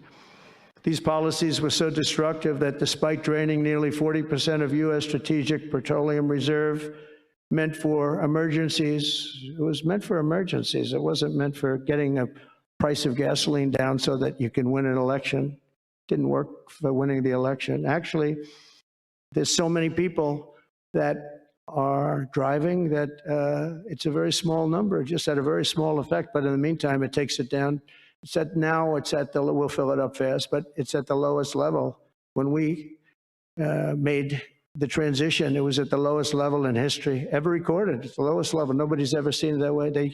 They put it all out because they thought they could keep gasoline prices down a little bit, just go past the election, and after that, they didn't care. And it didn't work because they didn't get elected. I got elected. But the price of gasoline still rose over 35%, and in some cases, at some periods, it was 100% and 125% during certain periods of time. Under the Trump administration, we have implemented a very different plan. You probably heard of it. It's called Drill, Baby, Drill. And we're doing it. The world runs on low-cost energy, and energy-producing nations like us have nothing to apologize for. We have more energy than any other nation in the world. Do you have any crypto? No, PM. I'm invested in Palantir right now, though. I own some Palantir. I don't really necessarily. You know what's annoying is when you file your federal taxes, you have to check the box that you own crypto if you own any. You have to inform the federal government that you own crypto. You guys are doing that on your taxes, right? All you guys in chat that own crypto, you guys are checking the box that says, yes, I've owned digital assets this year if you own crypto, right? Bubblegum, what's up, Bubblegum? I'm a conservative, but I support Ukraine 100%. I can't find many people like-minded. Bubblegum, I'm a conservative, and I also support Ukraine 100%. And Russia 0%. That would be better. I still think there are any folks who would have gotten both stimmies and these hypothetical ones. Right. Oh, for sure. There are. What, did you not get a check in 2020 or something, Pro-Law? Why are you so bitter about the 2020 check? Did you not get your check?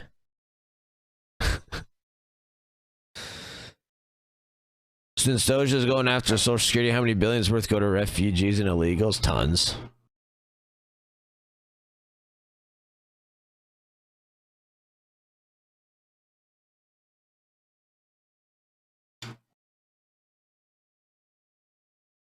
I did that in my taxes since they started asking. This is like my 4th bull run. Good, PM. Good for you. You're doing it right then. If you answered honestly, that was the right thing to do. Have you had to declare pay taxes on any gains, PM? Like, have you ever sold crypto and like pocketed gains that you had to pay taxes on? No, I got no check and I got banned from IRA chat when I said I didn't get a check. That's hilarious. Wait, and did you ever figure out why you didn't get a check, Pro-Law? That's bizarre, man.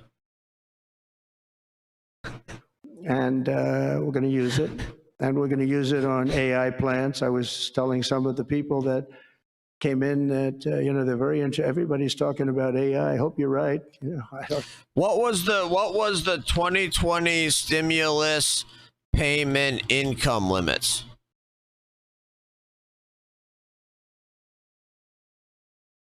Oh yeah. An individual with an AGI of up to 75,000 would receive a full $1,400 check. A couple filing jointly with an AGI of up to 150,000 would receive a $2,800 check. 2020. I want to say that my income was more than that, but I still got the full check. Oh, this is AGI.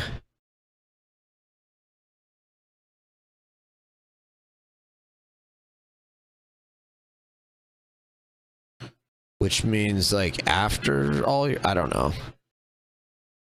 I think that means like 75,000 bucks.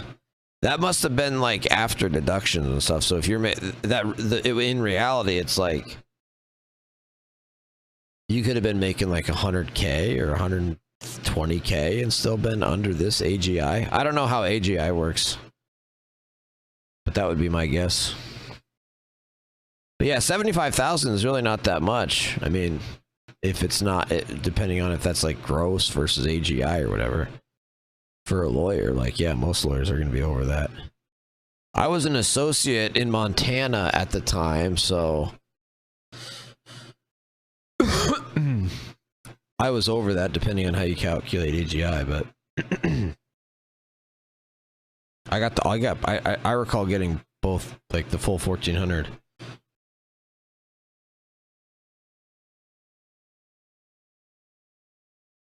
Yes, it wasn't until crypto went to know your customer. Oh, okay.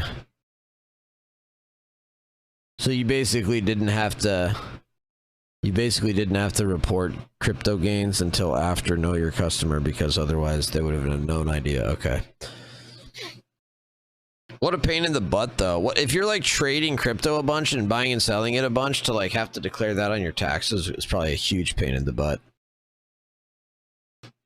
Yeah, I was told to stop complaining. If my income was that high, I didn't deserve it. I hate that crap, Pro-Law. You know, the other thing I hate, Pro-Law, is how I think it's pretty much that same income level where you can no longer claim student loan interest payments as a deduction. So you may be paying a boatload in student loan interest, but if your income is over that certain threshold, like, you don't get any tax benefits from paying that student loan interest. And so, like, there's all sorts of, like, basically what I consider to be class warfare. That's like class warfare, wealth redistribution. That's all built throughout the entire tax code, not just on that stimulus check, but on student loan interest deductions, you name it. The whole frickin' thing is built on basically wealth redistribution and punishing hard work.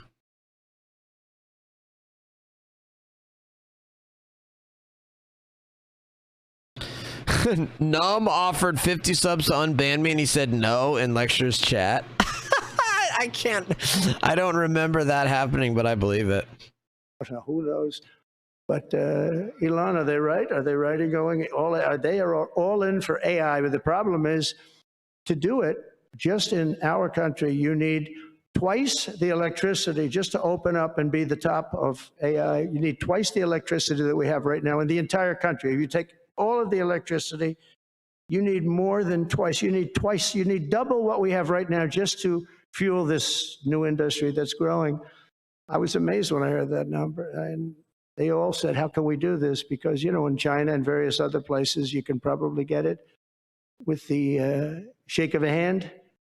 But in our country, you can't. But now you can, because I'm declaring a national emergency in order to get fast approvals. And we're going to have if you build a plant, you're able to build an electric generating facility right next to your plant. So you'll be making your own. You won't have to count on utilities. You won't have to count on an old grid that could fail, could get hit by something, bad things or good things. But you're not going to have to worry about grids. You're not going to have to, you'll build your plant and you'll build your essentially, you'll become a utility in a way. You build your own electricity. If you want to build extra and put it out and get paid for that, you're going to be able to do that. You could put it back into the grid, but you're going to be able to build with your plant a generating facility. And we're going to get you Lee Zeldin, head of the environment, head of environmental, the environmental group, various groups, and we've got them unified now, but we're going to get you very fast approvals, and they'll be approved so fast your head will spin.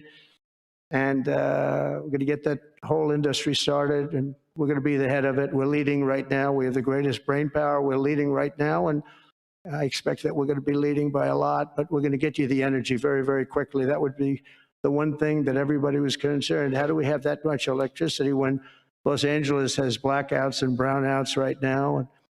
And there's a lack of electricity, but we're going to get it at levels never seen before. I ended the ridiculous Green New scam, halting tens of billions of dollars of wasteful deficit spending. And I withdrew the United States from the unfair one-sided Paris Climate Accord, and I ended Joe Biden's insane electric vehicle mandate because it was just insane.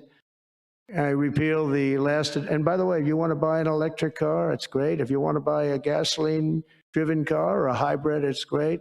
Whatever the thing happens to be, I heard Pro-law. I didn't know you. Since when are you that conservative, pro-law?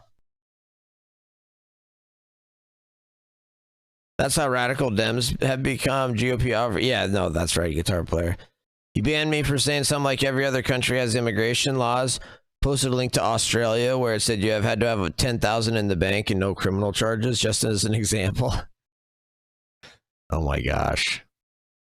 That's too bad. I think I'm banned in IRI. I think I finally got banned. I don't know if I don't think IRI banned me though. I'm assuming it was one of his mods, but like I went to his stream the other day and I'm pretty sure I'm banned. Is he streaming right now? See if I'm banned.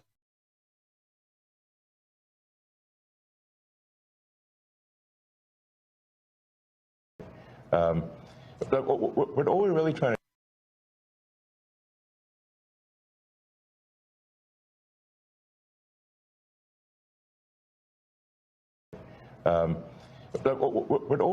to do here is restore. Oh, I thought it was like.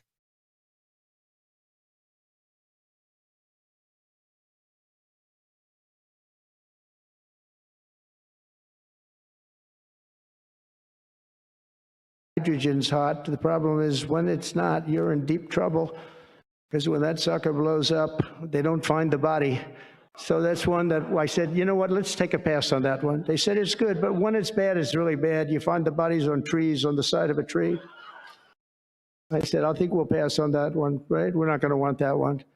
But you never know. Maybe someday it'll be good, but it doesn't sound like it's off to a good start. I repealed the last administration's very destructive natural gas export ban.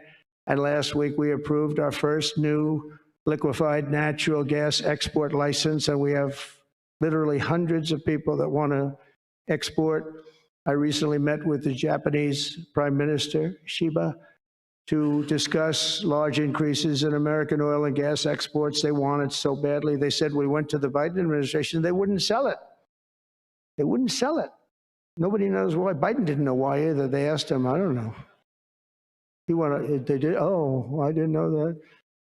But we're going to sell it. And the new project in Alaska is going to feed all of Asia. We're going to take care of all of Asia. We have so much oil and gas, like very few people, like very few countries have, like really actually no country has. I also met with Prime Minister Modi of India, who wants to greatly expand India's purchase of American energy. And my administration has also launched the most aggressive deregulation program of any nation in history.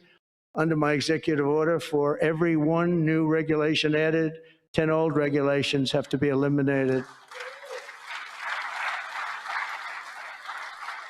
And in our first term, which was actually an incredible success, we had the greatest economy in history until COVID. And even after that, we did great. The stock market was higher.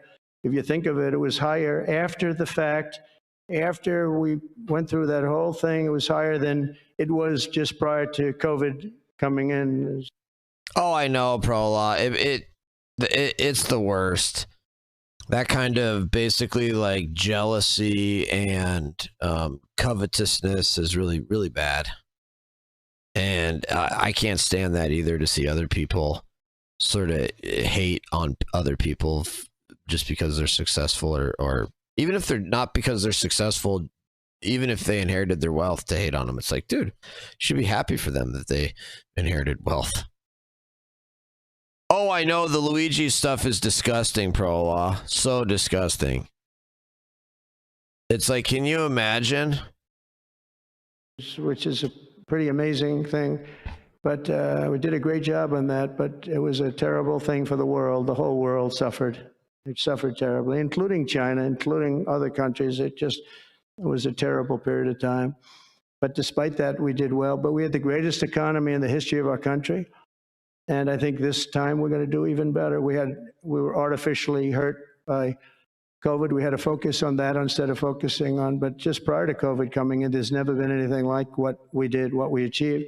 And even after, we did very well, and especially considering what all of us had to do with COVID. Some nations were hit so badly, it's just unbelievable what happened to them. As part of our effort, I've signed executive orders to keep the United States at the forefront of artificial intelligence and to end Joe Biden's war on Bitcoin and crypto. We ended that war totally. That war is over. They were very hostile toward them until the very end, just because there's so many people on Bitcoin and crypto that just before the end, the SEC came out and they were being very nice. I was so nice to people because so many people were being indicted for no reason whatsoever. Very political group of people. That's all they did, was they liked indicting people, but they were being indicted, and many of those indictments were dropped just before the election. I never finished this Russia story. This American that went to Russia. So he goes to Russia. He got deported, which was sad. Desperate to find a way to return, he enrolled in 2020 at a veterinarian school in Belarus, but was turned away by authorities at an airport in Minsk. He moved to southern Poland.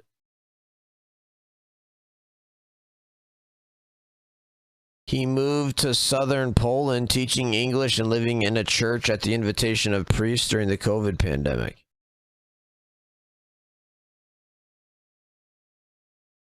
He was homesick not for the USA, but for Russia. He wrote on a blog years later, when Russian troops massed on the Ukrainian border in early 2022, he decided to act. Russian armored vehicles are loaded near Ukraine in 2022.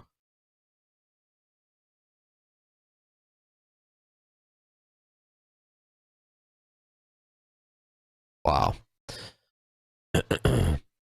After finding a mountain bike in a trash heap near Krakow, Martindale crossed the Ukrainian border in early February 22. He rode against the flow of Ukrainians fleeing their country on foot, some carrying no more than a change of clothes.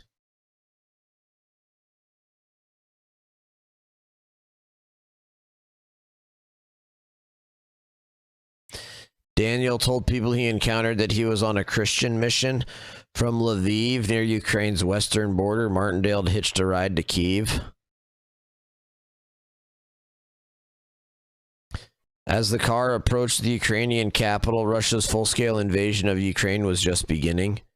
Tank columns poured south from Belarus. Russian attack helicopters landed commandos at a military airfield near Kyiv, igniting a battle for its control.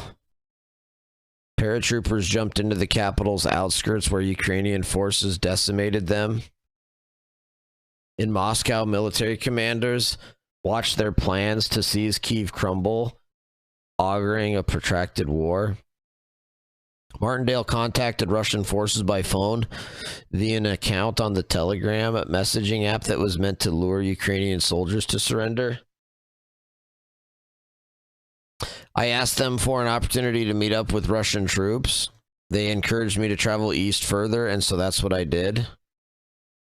At night, Ukrainian air defense batteries launched missiles at incoming barrages.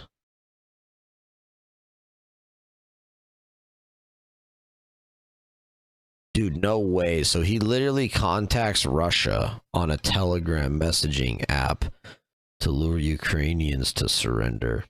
He says, I want to meet up with Russian troops. They told me to travel further east, so that's what I did. Raining debris on residential buildings and setting them alight. Civilian casualties mountain. By day, Martindale pedaled his bike east, wearing several coats and pairs of pants against the cold and carrying homemade peanut butter treats to share with future hosts.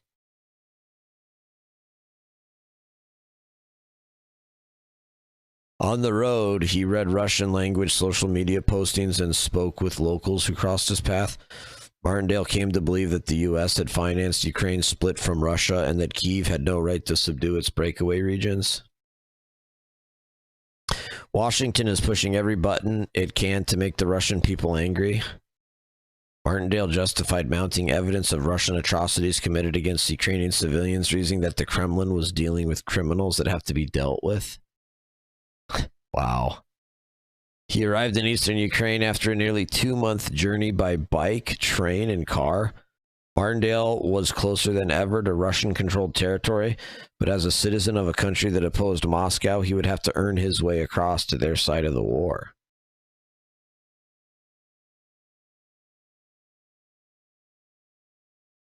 A pockmarked sign in Martindale's one-time home reads, I love Bohoyavalenka.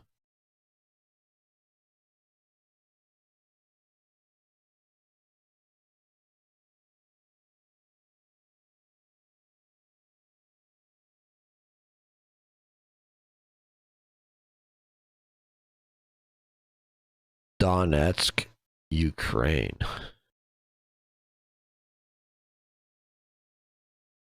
He moved into a single-story home in a Ukrainian-held village 30 miles west of Donetsk. The house was made of brick and cinder block with insulating straw. In a small barn in the back, Martindale accumulated a menagerie of chickens, ducks, goats, and a trio of cows left behind by fleeing Ukrainians. The name of the village, Bohoyavalenka, translated roughly to Epiphany, and Martindale felt called to live there in one of those religious moments. At times, the village was less than 10 miles from the front line, close enough to hear artillery fire. Martindale recycled a neighbor's discarded dog tag, embossed his name and blood type, and wore it on a chain around his neck.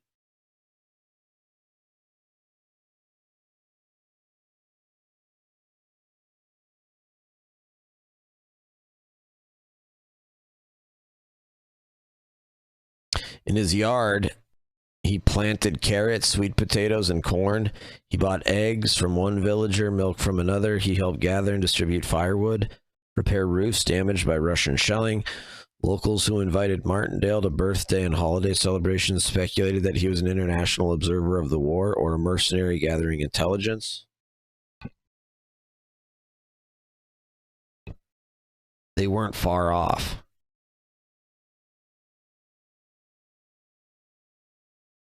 Martindale was tracking Ukrainian troop movements and positions, including the location of a brigade command and control center, and transmitting the information to his Russian contacts.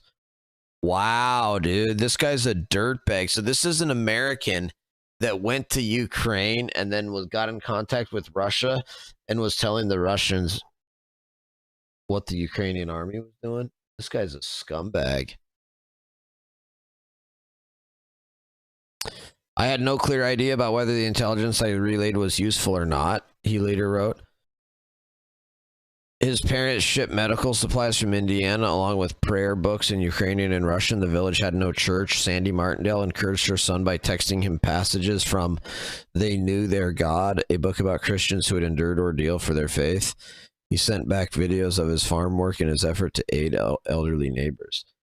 His parents were unaware of his espionage, they said in an interview. Though they shared their son's view that Russia was fighting a just war, Jim Martindale said he believed the CIA had orchestrated regime change in Ukraine and that Zelensky was a paid actor. Lots of people believe that.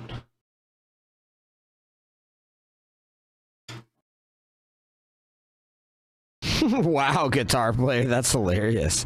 Definitely don't participate in that. Alone in his house at night, Martindale watched the news on Russian state TV and prayed aloud to aid the fight against Ukraine and protect Russian troops. When a battalion of Ukrainian troops billeted in Boyel-Valenka, paramedics moved in with Martindale, testing his ability to conceal his espionage and allegiance.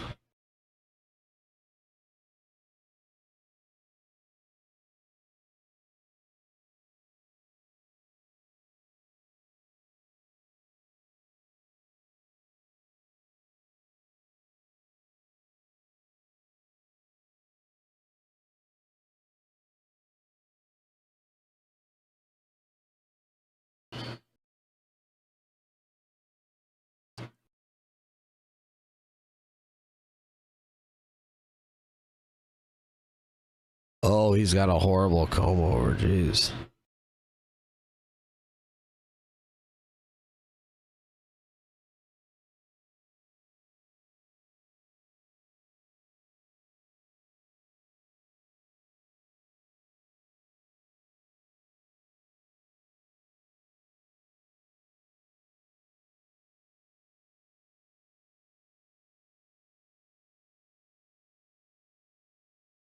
Crazy, man.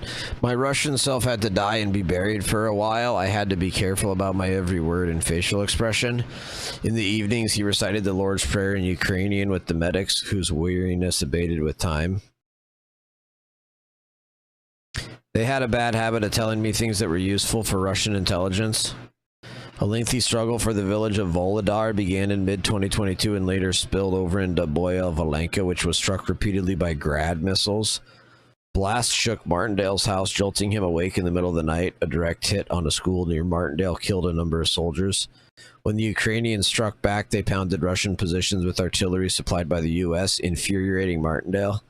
What the Ukrainian army was doing, killing Russian troops, was unpleasant, but the fact that it had come from my country made it all the more bitter. Dude, this guy is like nuts, man.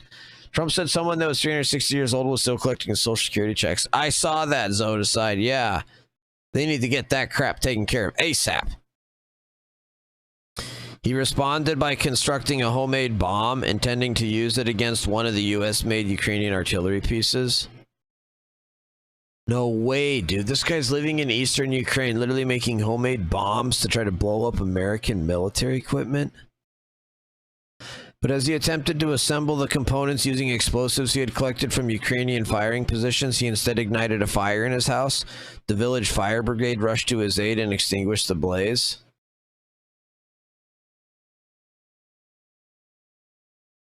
The longer he remained in Boyel-Valenka, the more suspicion he aroused.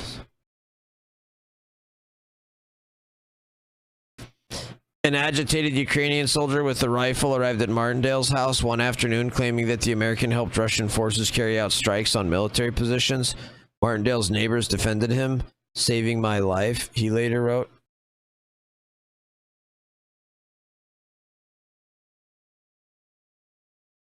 After 2 years of sending intelligence to his Russian handlers, Martindale's phone was failing last summer. His contacts dropped him a new one from a drone.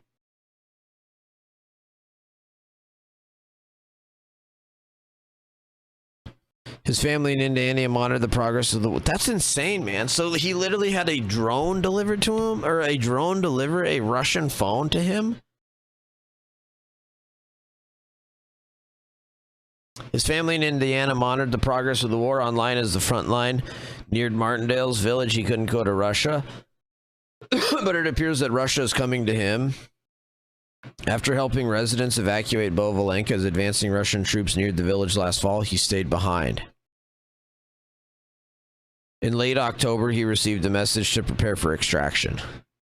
He freed his animals and texted the Russians a photo of his house. Following their instructions, he huddled in his basement, living on canned meat and dried bread.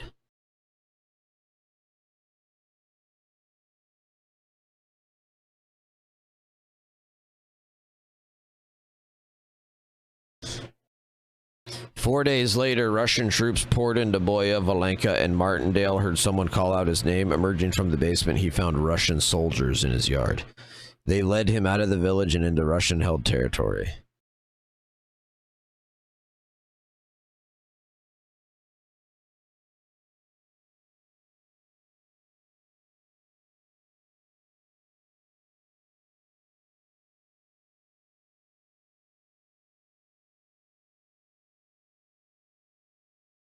There's central Moscow earlier this month. Wow. Looks very pretty. Under escort, Martindale moved southeast in the direction of the southern Russian city of Rostov-on-Don, he said, and spent the night in a hotel before taking a lie detector test.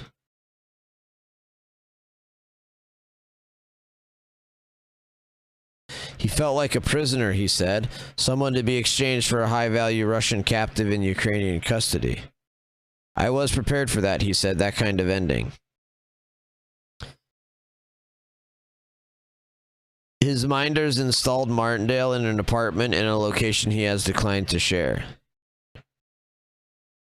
In early November, he was dispatched to Moscow, catching glimpses of the capital through the window of a car.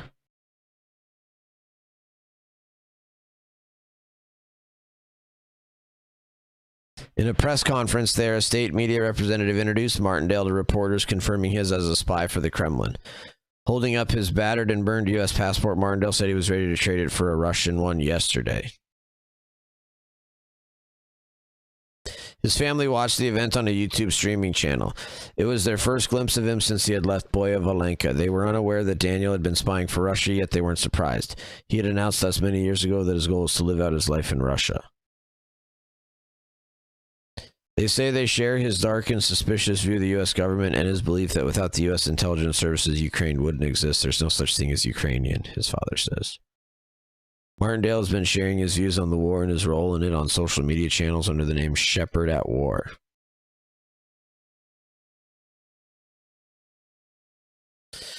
Well,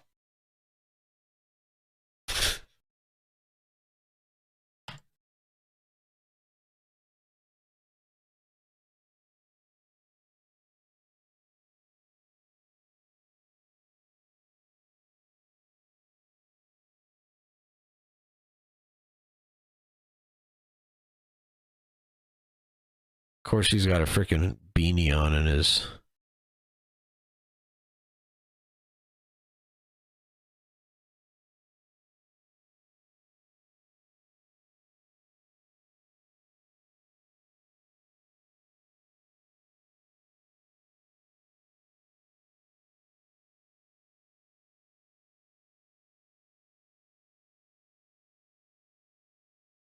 He worries Trump won't be hard enough on Ukraine as the peace talks proceed.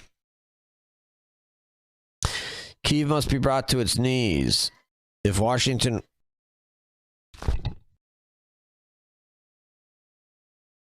Because they said, wait a minute, there's 100 million, 125 million people using this, and they didn't want to have, you know, all these people being voted against. But by the time they did that, it was too late. We had that vote entirely, I think. I think anybody smart that believed in that, and there were a lot of people believing it, anybody that was smart voted for Trump. And they pulled the indictments. And I see people that were indicted, I said, I saved your life. I saved your life. Because if they thought that, they actually thought that I was doing it, they said, why is Trump doing it? Is he doing it for political reasons? I don't do anything for political reasons. I do what's right. I want to be in the forefront of every industry. So I'll be working with the Republican Congress to pass the largest tax cuts in American history. And that includes, obviously, that includes we have to extend the Trump tax cuts, which were, until now, the largest. We're going to dramatically cut taxes for families and for workers and for companies, including no tax on tips and hopefully no tax on Social Security and no tax on overtime. And that overtime one is a sleeper because I think a lot of people are going to be spurred on to do a lot of extra work. When they hear that, it's a lot of companies really like it, and a lot of people really like it. The new Trump tax cuts will also include 100% expensing for new factory construction in the United States and anything else that you're going to buy with capital. If you buy something that is going to be good for our country, we're going to let you expense it, 1 year expense. And I did that the first time, and everybody was saying, can you go back to that? Now you still get, I guess, 40% or whatever, but it, pares down. But we're going to bring that right up to the top level. I think that had a lot to do with the success that I had during my first term. And we'll substantially cut taxes for all domestic producers of oil and gas and just about everything else that they produce.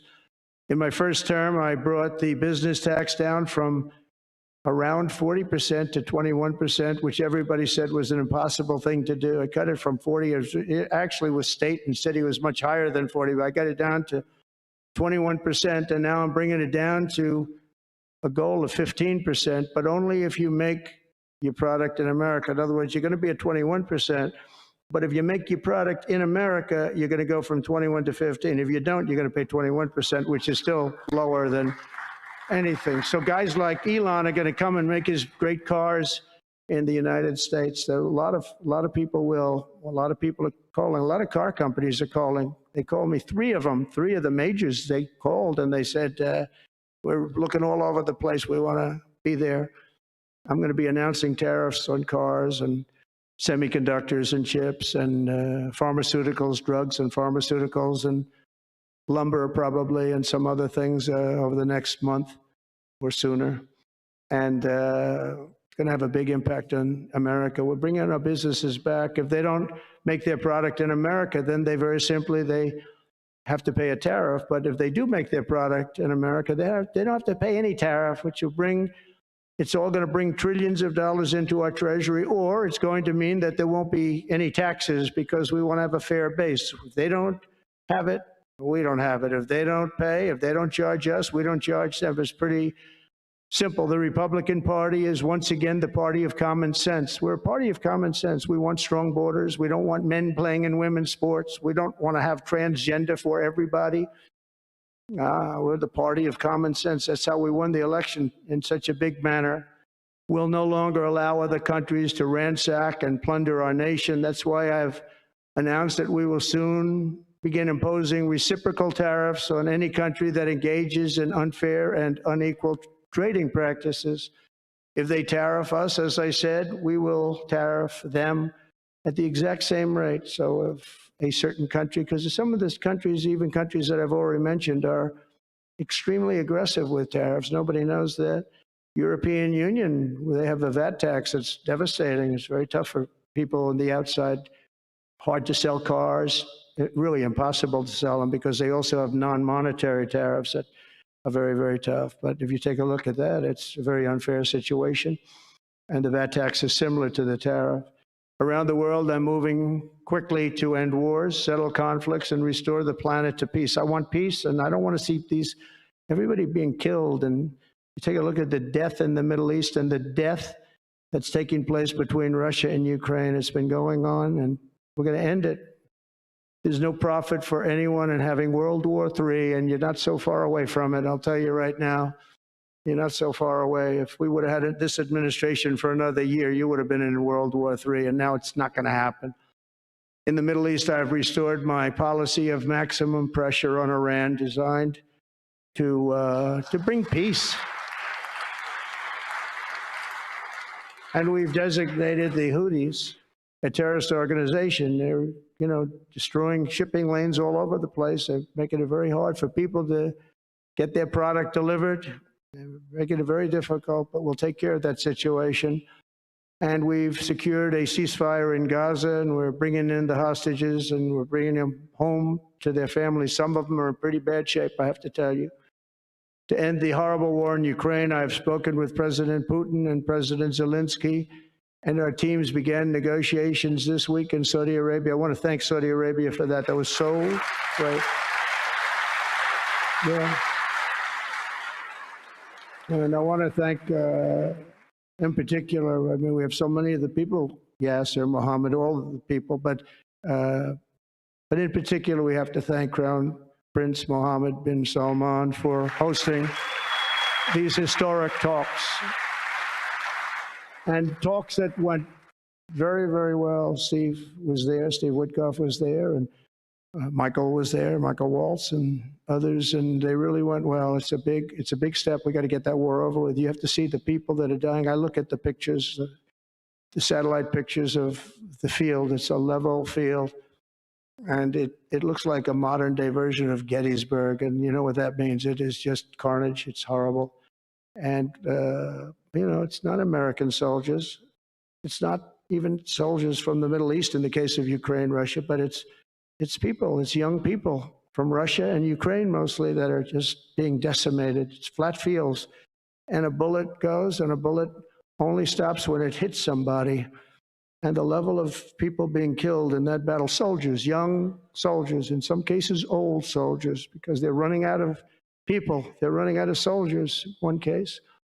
But think of it, a modestly successful comedian, President Zelensky, talked the United States of America into spending $350 billion to go into a war that basically couldn't be won, that never had to start and never would have started if I was president, not even a chance. And it didn't start for 4 years, never would have started. But a war that he, without the US and Trump, will never be able to settle. They'll never settle that war without our involvement. That's why they did such a great job this weekend. That's why Saudi Arabia did such a great job this weekend in hosting. The United States has spent $200 billion more than Europe, and Europe's money is guaranteed. They get their money back. It's a form of a loan. Nobody knows that. I know that. I said, why isn't somebody saying, you know, we do it the same way? And we spend much more money. We have to equalize. But while the United States gets nothing back, so they get their money back. It's a loan. We just give our money. And we had a deal based on rare earth and things, but they broke that deal. But they broke it 2 days ago. We had a deal because I said, we're spending $350 billion, and Europe gets their money back in the form of a loan, and we don't. We're just giving the money hand over fist. That's the Biden administration for you. But they're no longer dealing with the same United States as they were dealing with a few months ago. Why didn't crooked Joe Biden demand equalization, and that this war is far more important to Europe than it is to us, and that there's a very big, beautiful ocean, a separation? It's just, you know, we're helping Europe. We're trying to help Europe. On top of this, Zelensky admits that half of the money that we sent them is missing. They don't know where the money is. He said, well, we don't know where half of it is. That's great, wonderful. He refuses to have elections. It's low in the real Ukrainian polls. I mean, how can you be high with every city is being demolished? It's hard to be high. Somebody said, oh, no, his polls are good. Give me a break. Every city is being demolished. They look like a demolition site, every single one of them. And the only thing he was really good at was playing Joe Biden like a fiddle. He played him like a fiddle. That's an expression we use, Yasser, to say that he's pretty easy, pretty easy. A dictator without elections. Zelensky better move fast, or he's not going to have a country left. Got to move fast, because that war is going in the wrong direction. In the meantime, we're successfully negotiating an end to the war with Russia, something I'll admit that only Trump is going to be able to do in the Trump administration. We're going to be able to do it. I think Putin even admitted that. Biden never tried. Europe has failed to bring peace, and Zelensky probably wants to, maybe he wants to keep the gravy train going. I don't know what's the problem, but he hasn't been able. He's very upset that he wasn't invited. He could have come if he wanted to, but that he wasn't invited to Saudi Arabia. But he's been working for 3 years. There's never been even meetings or phone calls to stop this war. It's a horrible thing. I figure Russia's lost 900,000 soldiers. I think that Ukraine's lost probably 700,000. And it's a terrible thing. You'll see bodies and body parts all over the field, all over. We see them very accurately through satellites. I love Ukraine, but Zelensky has done a terrible job. His country is shattered, and millions of people have unnecessarily died. And you can't bring a war to an end if you don't talk to both sides. You got to talk. They haven't been talking for 3 years. So we hope to see a ceasefire soon and to reestablish stability in Europe and the Middle East.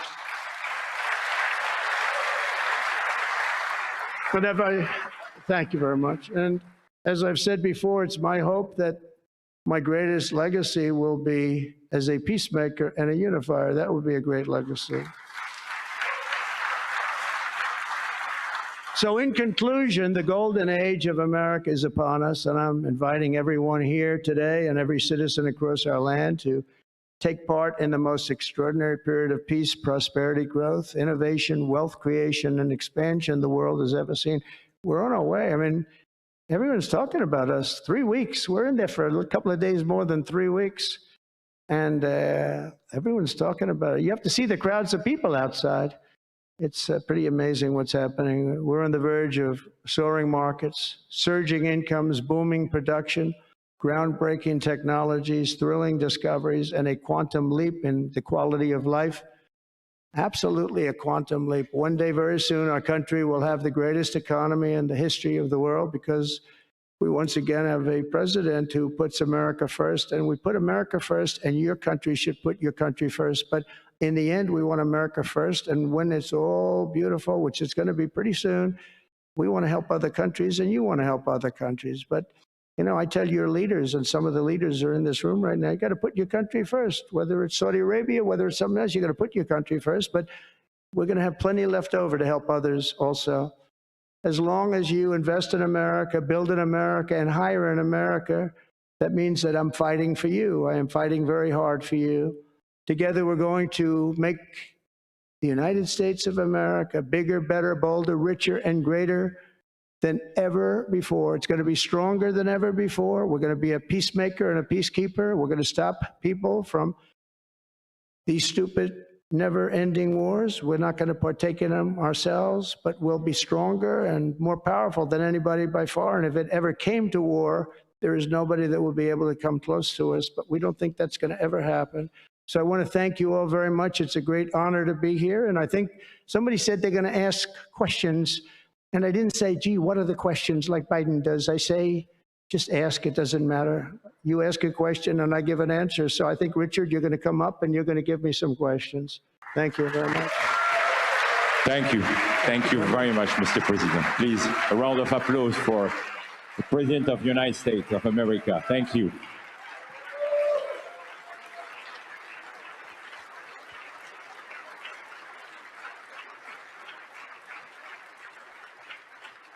Mr. President, thank you for accepting to take a few questions.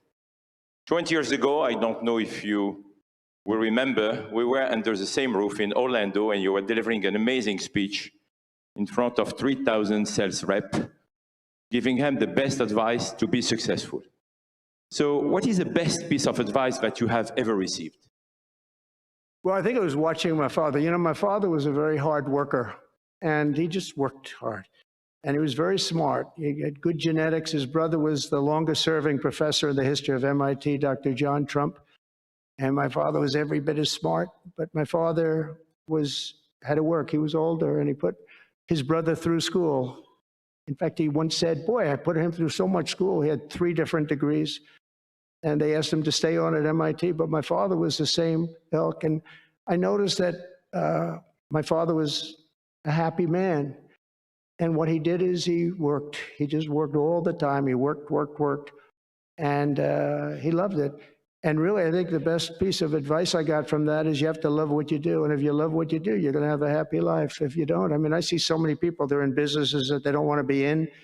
They're in businesses that, you know, they're bored in or they're not good at. They don't have a natural ability at it. There is such a thing as natural ability, whether it's sports or acting or anything else. I mean, some people have an ability for something. Try and find that ability, but you have to love what you do. If you love what you do, you're going to be, at least you have a good chance at being successful. Mr. President, it's almost time for an early dinner. So if you are throwing a dinner party and you can invite 3 fascinating guests, living or dead, who would you bring? Well, they're all sitting right in the front row. Yasser, are you ready? Mohammed, are you ready? Steve Witkoff, and we have the most important person, at least until the World Cup is over, is here. Johnny, stand up. He gave the United States the World Cup. Johnny, thank you very much. I didn't know you were here. That's very good. He's the king of soccer. That's not bad. And you've done a fantastic job. You know, but it's very interesting. When I was president, I got the World Cup, and I got all of the, you know, we have the 250 anniversary, so that fell in this administration. That's a big deal, 250 years. But we have all of these things happening, and I also got the Olympics, and I was called by the mayor of Los Angeles, sir, would you call up the Olympic Committee, because it was at that time President Obama will not take their phone call, and we're going to get the Olympics in Los Angeles. And by the way, they've recommitted to Los Angeles at a level that, you know, I was very worried about that. And they've the opposite. You know, somebody could have said, well, we're going to do it someplace else, until they have actually recommitted. They're going to make it bigger and better than ever. So I want to let you know that. But I had the Olympics. So I got the Olympics, I got the World Cup, and I said, and the 250, but that one I didn't get. But it was there. It was in this term. And I ran an election, and we did fantastic in 2016. We did much better, millions and millions, tens of millions, but millions and millions of votes better. And bad things happened, and I didn't get that one. And I said, you know, when I originally signed the Olympics, I said, I won't be able to even be president. And I got the Olympics, because if I didn't, when I spoke with the people, the organizing committee and the people in different parts of the world, they asked me to do it because the president wouldn't do it. I was president-elect, and I gave them a talk. I couldn't get them off the phone. They were starving for love. And the bottom line, they gave us the Olympics. And I said, you know, isn't it sad? I won't be president. Then we had the election result, and now I'm president for the Olympics and for the World Cup. So I'm very happy about that, Johnny. Thank you very much.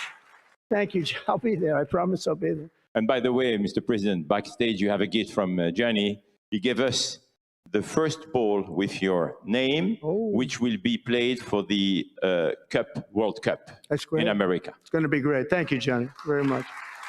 I doubt that Sorry any about day that. you will take a... Sorry about that, boys. What's up? I can't believe that. These are kind of weird questions. Like, Donald Trump's speech was kind of focused on serious, weighty international issues, and the question is like, what's the best advice you've ever gotten? It's like, what? Sabbatical year. But if you could take a sabbatical year, Mr. President, what unconventional thing would you do? What was the word? Sabbatical. You don't work for 1 year. So you said Sabbath. It's a big difference. It's almost the opposite when you think about it, right? I think what I do is, look, what I'm doing now is the most exciting job in the world. It's a hard job, not an easy job. It's a nasty job. It could be a lot easier with, you know, I think that the news media has to straighten themselves out, because people are getting it. You know, they're losing tremendous popularity, and they've lost their prestige, and they've lost their credibility. And I think it's a very important thing, the news media, but I think they have to straighten themselves out, because the people are going around them now. They have so many different things with, like Elon with X, which was a big thing. And we have Truth, which has been fantastic. And we have so many other things that you don't really. All right, man. So much Trump content. So much Trump content. 2.5 hours of Trump content. We only made it through an hour of this, which means I spent probably an hour talking. So, like, if Trump gives an hour speech, that'll take me 2 hours to get through, typically.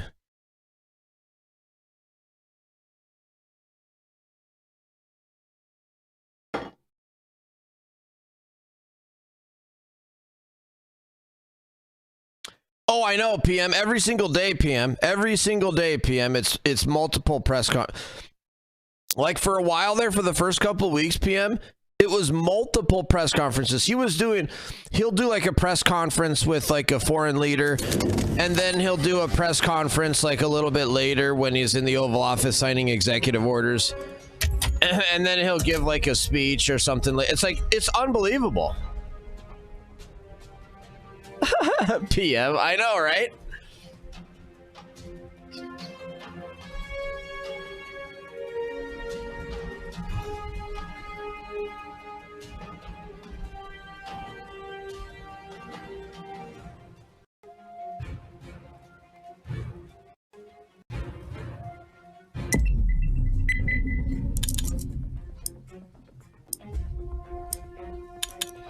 Let's go. Oh, let's see what Google News serves up for us. Let's see what Google News serves up for us, shall we? This will be good. GOP senators fact-check Trump's Ukraine rhetoric while still backing his strategy. NPR. NPR. What a joke Google is.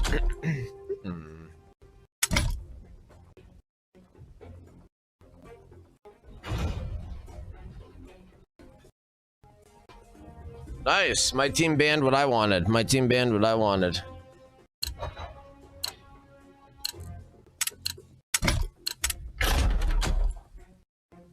I tried to throw a curveball at the end there. It didn't work.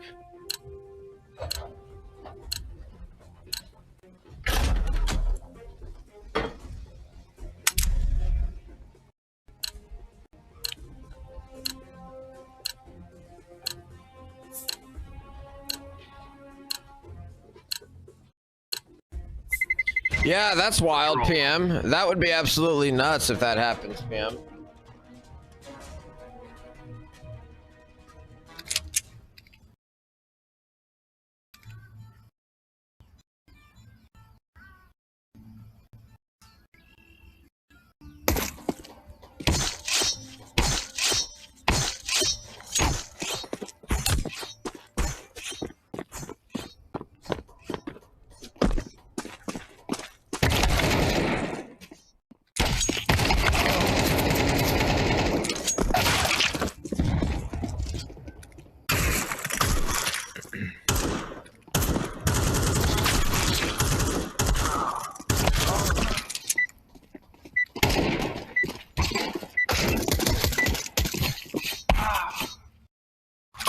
Cold snap leaves Billings business busy as residents buy new car batteries. Haley, Monaco. Temperatures plummeted to minus 19 degrees on Wednesday, beating the previous record low of minus 12 for the day. We literally are having all-time record lows.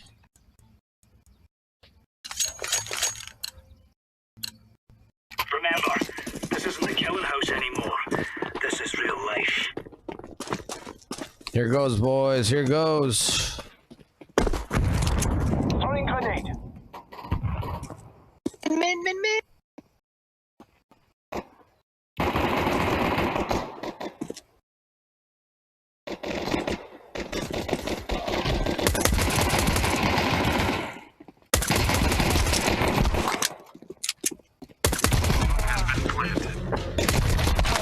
Oh, what? I didn't even realize the guy was there.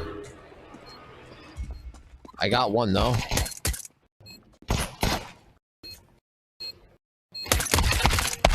Terrorists win.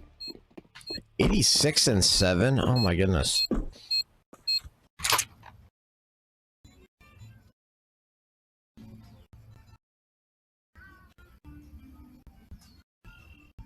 Worked in Korea for 70 years. Trump said he just wants the killing to stop. Global warming, though. Oh, I know, right? I know, right?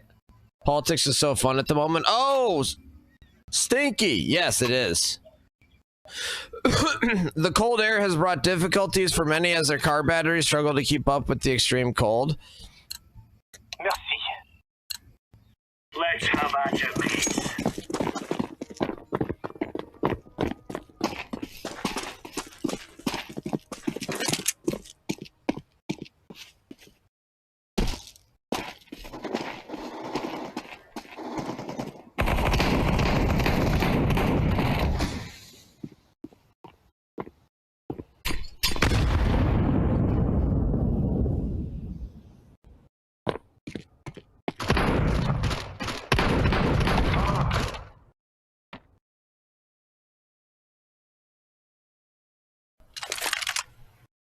Has been planted.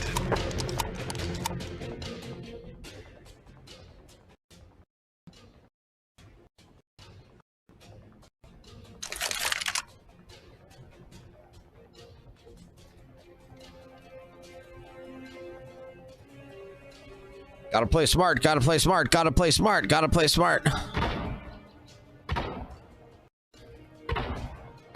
Dude, that's awesome, PM. We're going into Fort Knox. If the gold's not there, we're not going to be very happy about that. For sure, Stinky. I agree. Terrorists win.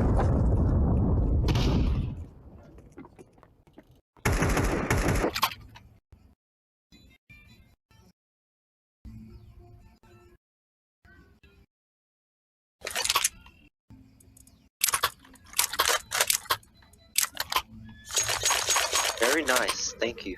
You're welcome, bro. You're welcome. Move it, move it.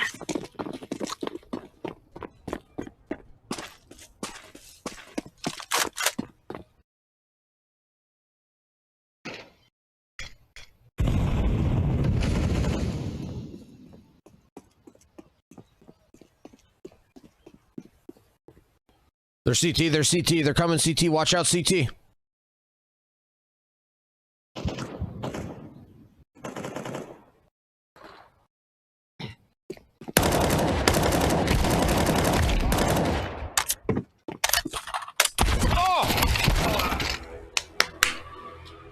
Should have not have done that. I should not have done. I should not have run out there. Oh, should have known there's another guy. Terrorists win.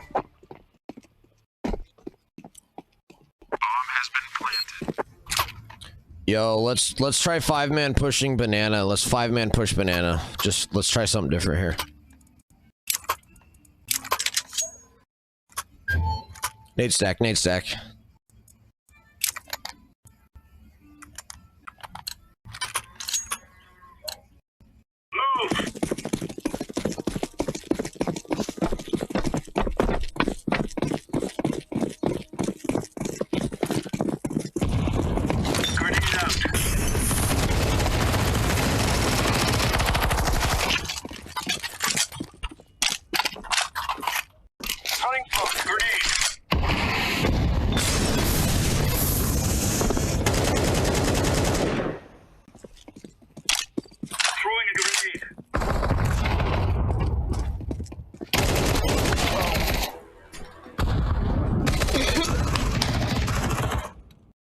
Nice.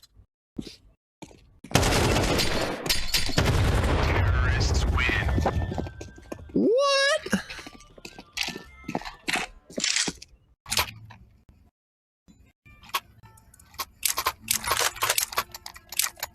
Dude, what? Orange Man want to give me 5K? Are you a net taxpayer? Did you even pay 5K in federal income tax? Let's give it to the boys. It's insane how much people pay, high income earners pay in income tax, dude. It's insane. Throwing fire.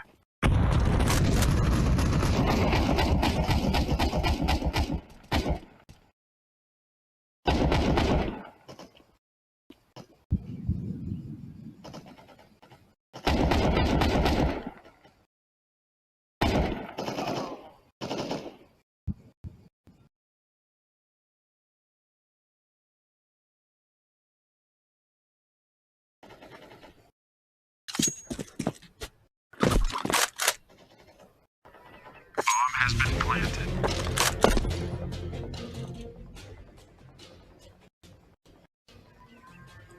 Nice, PM. Yeah, that's a lot. That's a lot. It's a lot of money.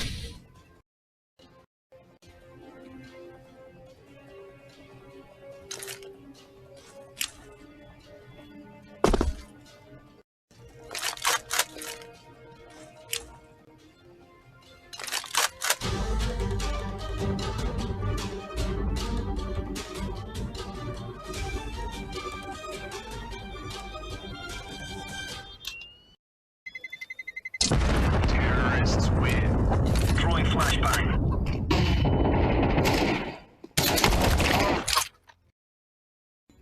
Holy cow, dude. Wow, this guy's 10-1. This guy's 10-1.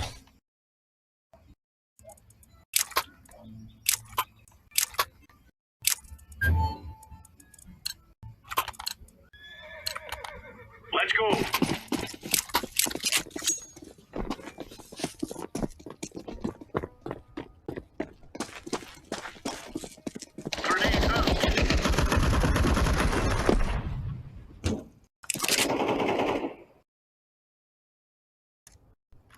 Dude, my teammates are just getting like wiped out so early on in the rounds.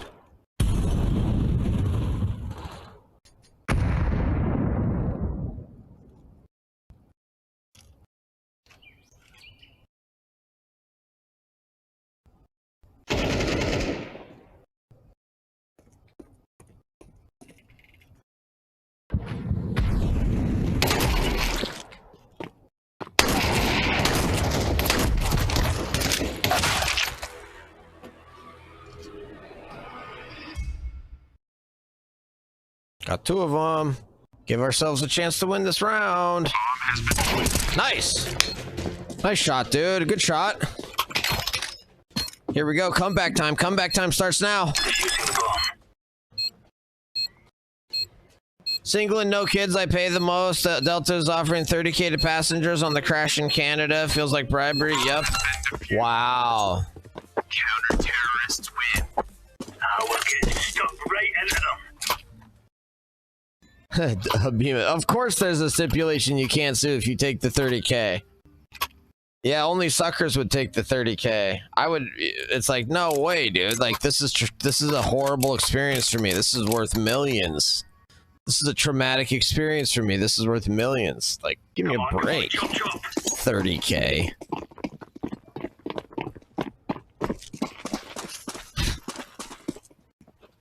Throwing a grenade.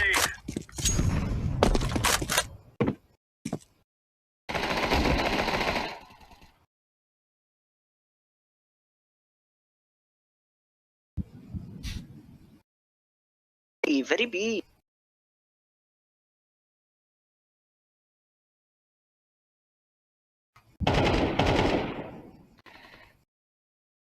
Has been planted.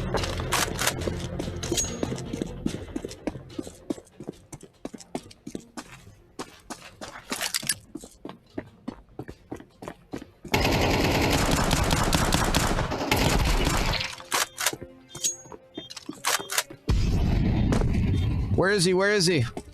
Back right corner. Incendiary out. He was. Not defusing the bomb. Terrorists win.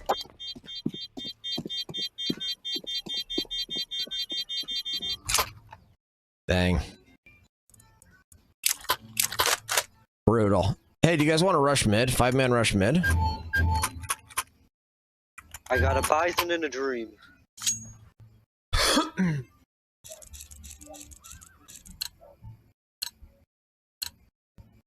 it, son.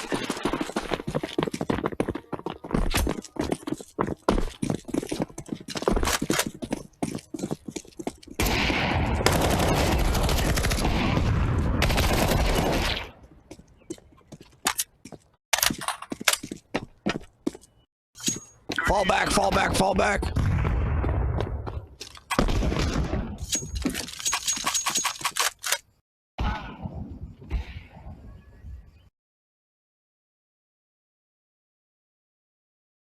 Has been planted.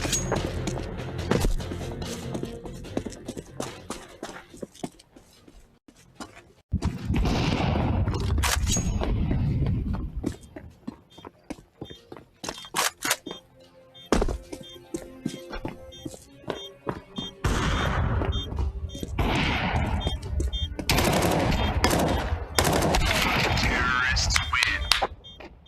Thought he was going to peek the other side. Wow, I still ended up getting 2 kills on that.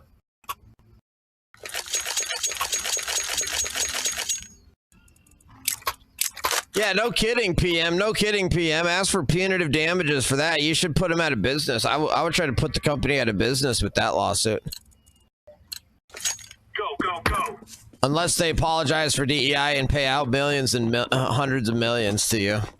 Otherwise, you're going to put them out of business with punitive damages for relentlessly pursuing DEI over safety, over passenger safety.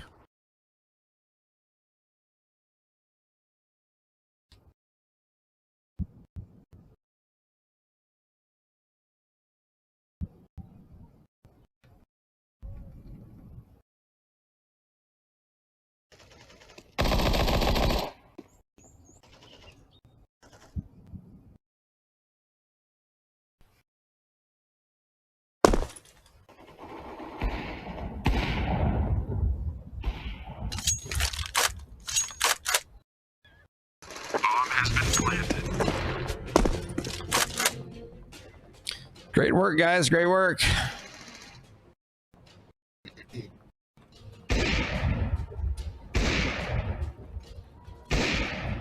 How are you guys dying so fast every round, by the way?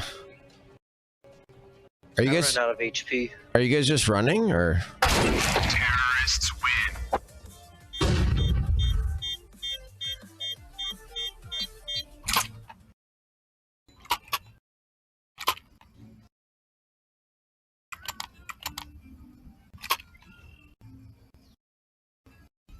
Right, PM. Right. A lot of people are like, I'll just take the 30K. It's a lot of money. It'd be nice to have it. I can have it now. Yeah. It's a lot of money. Watch out. These boys have got a bit of an arsenal and they don't mind using it. Me too, Stinky. Me too.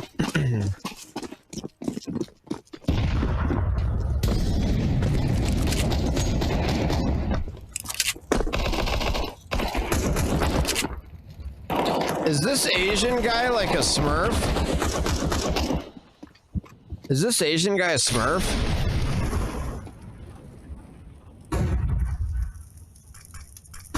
Is this Chinese guy? This guy, Chinese guy, is like 12-1, and he's at 3,000. Come on.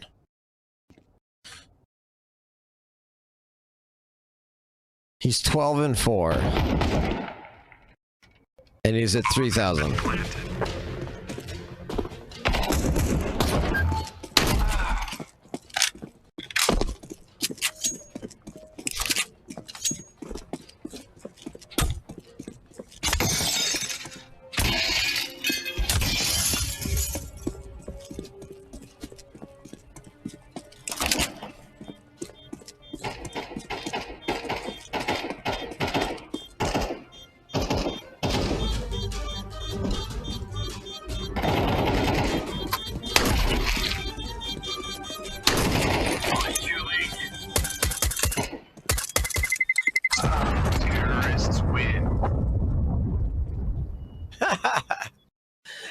Now I'm just having fun, just racking up the kills.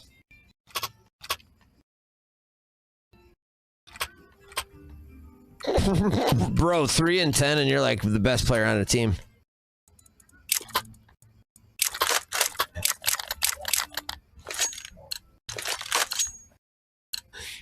Come on, chop chop. I should stop being such a... How do you have... Oh, 10 rounds. Bro, you've died every round?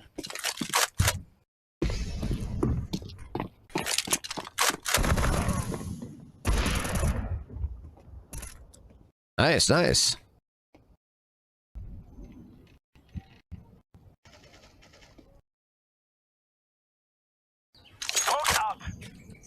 Oh, man.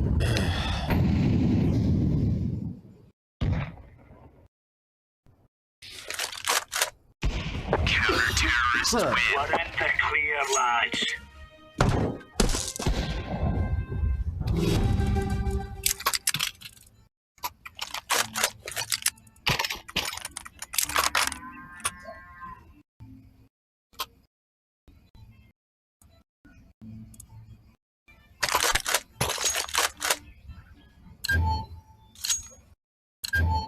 Let's go.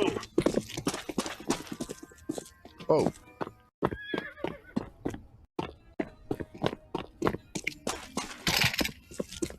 Throwing fire.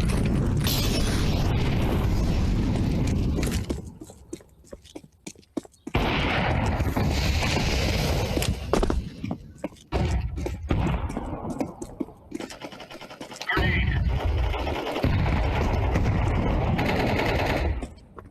Incendiary.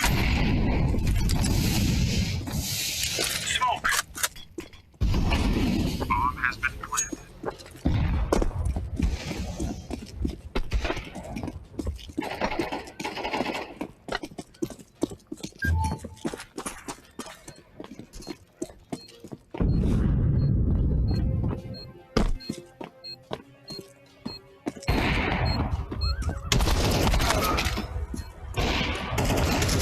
Terrorists win. This is brutal, man.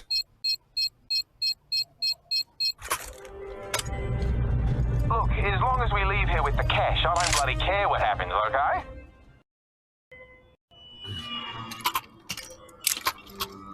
Think we can do a comeback? I think we can. Rush only. Nah.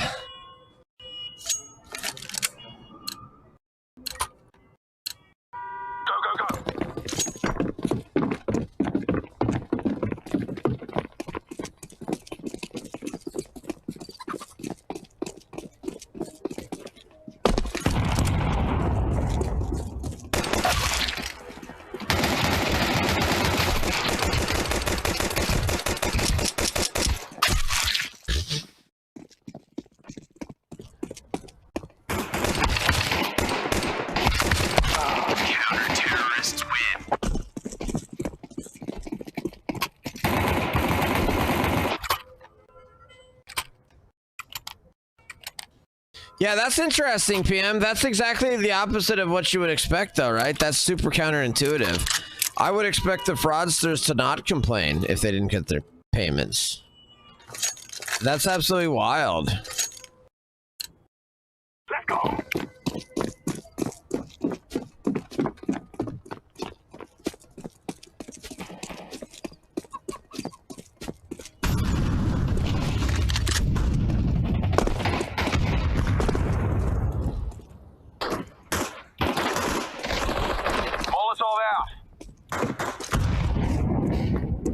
Planting the bomb.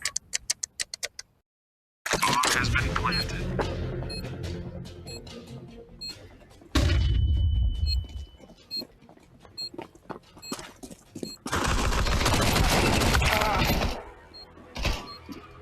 Dang, dude, this guy's on point, man. 18 and 6. He's gonna use a 3,000.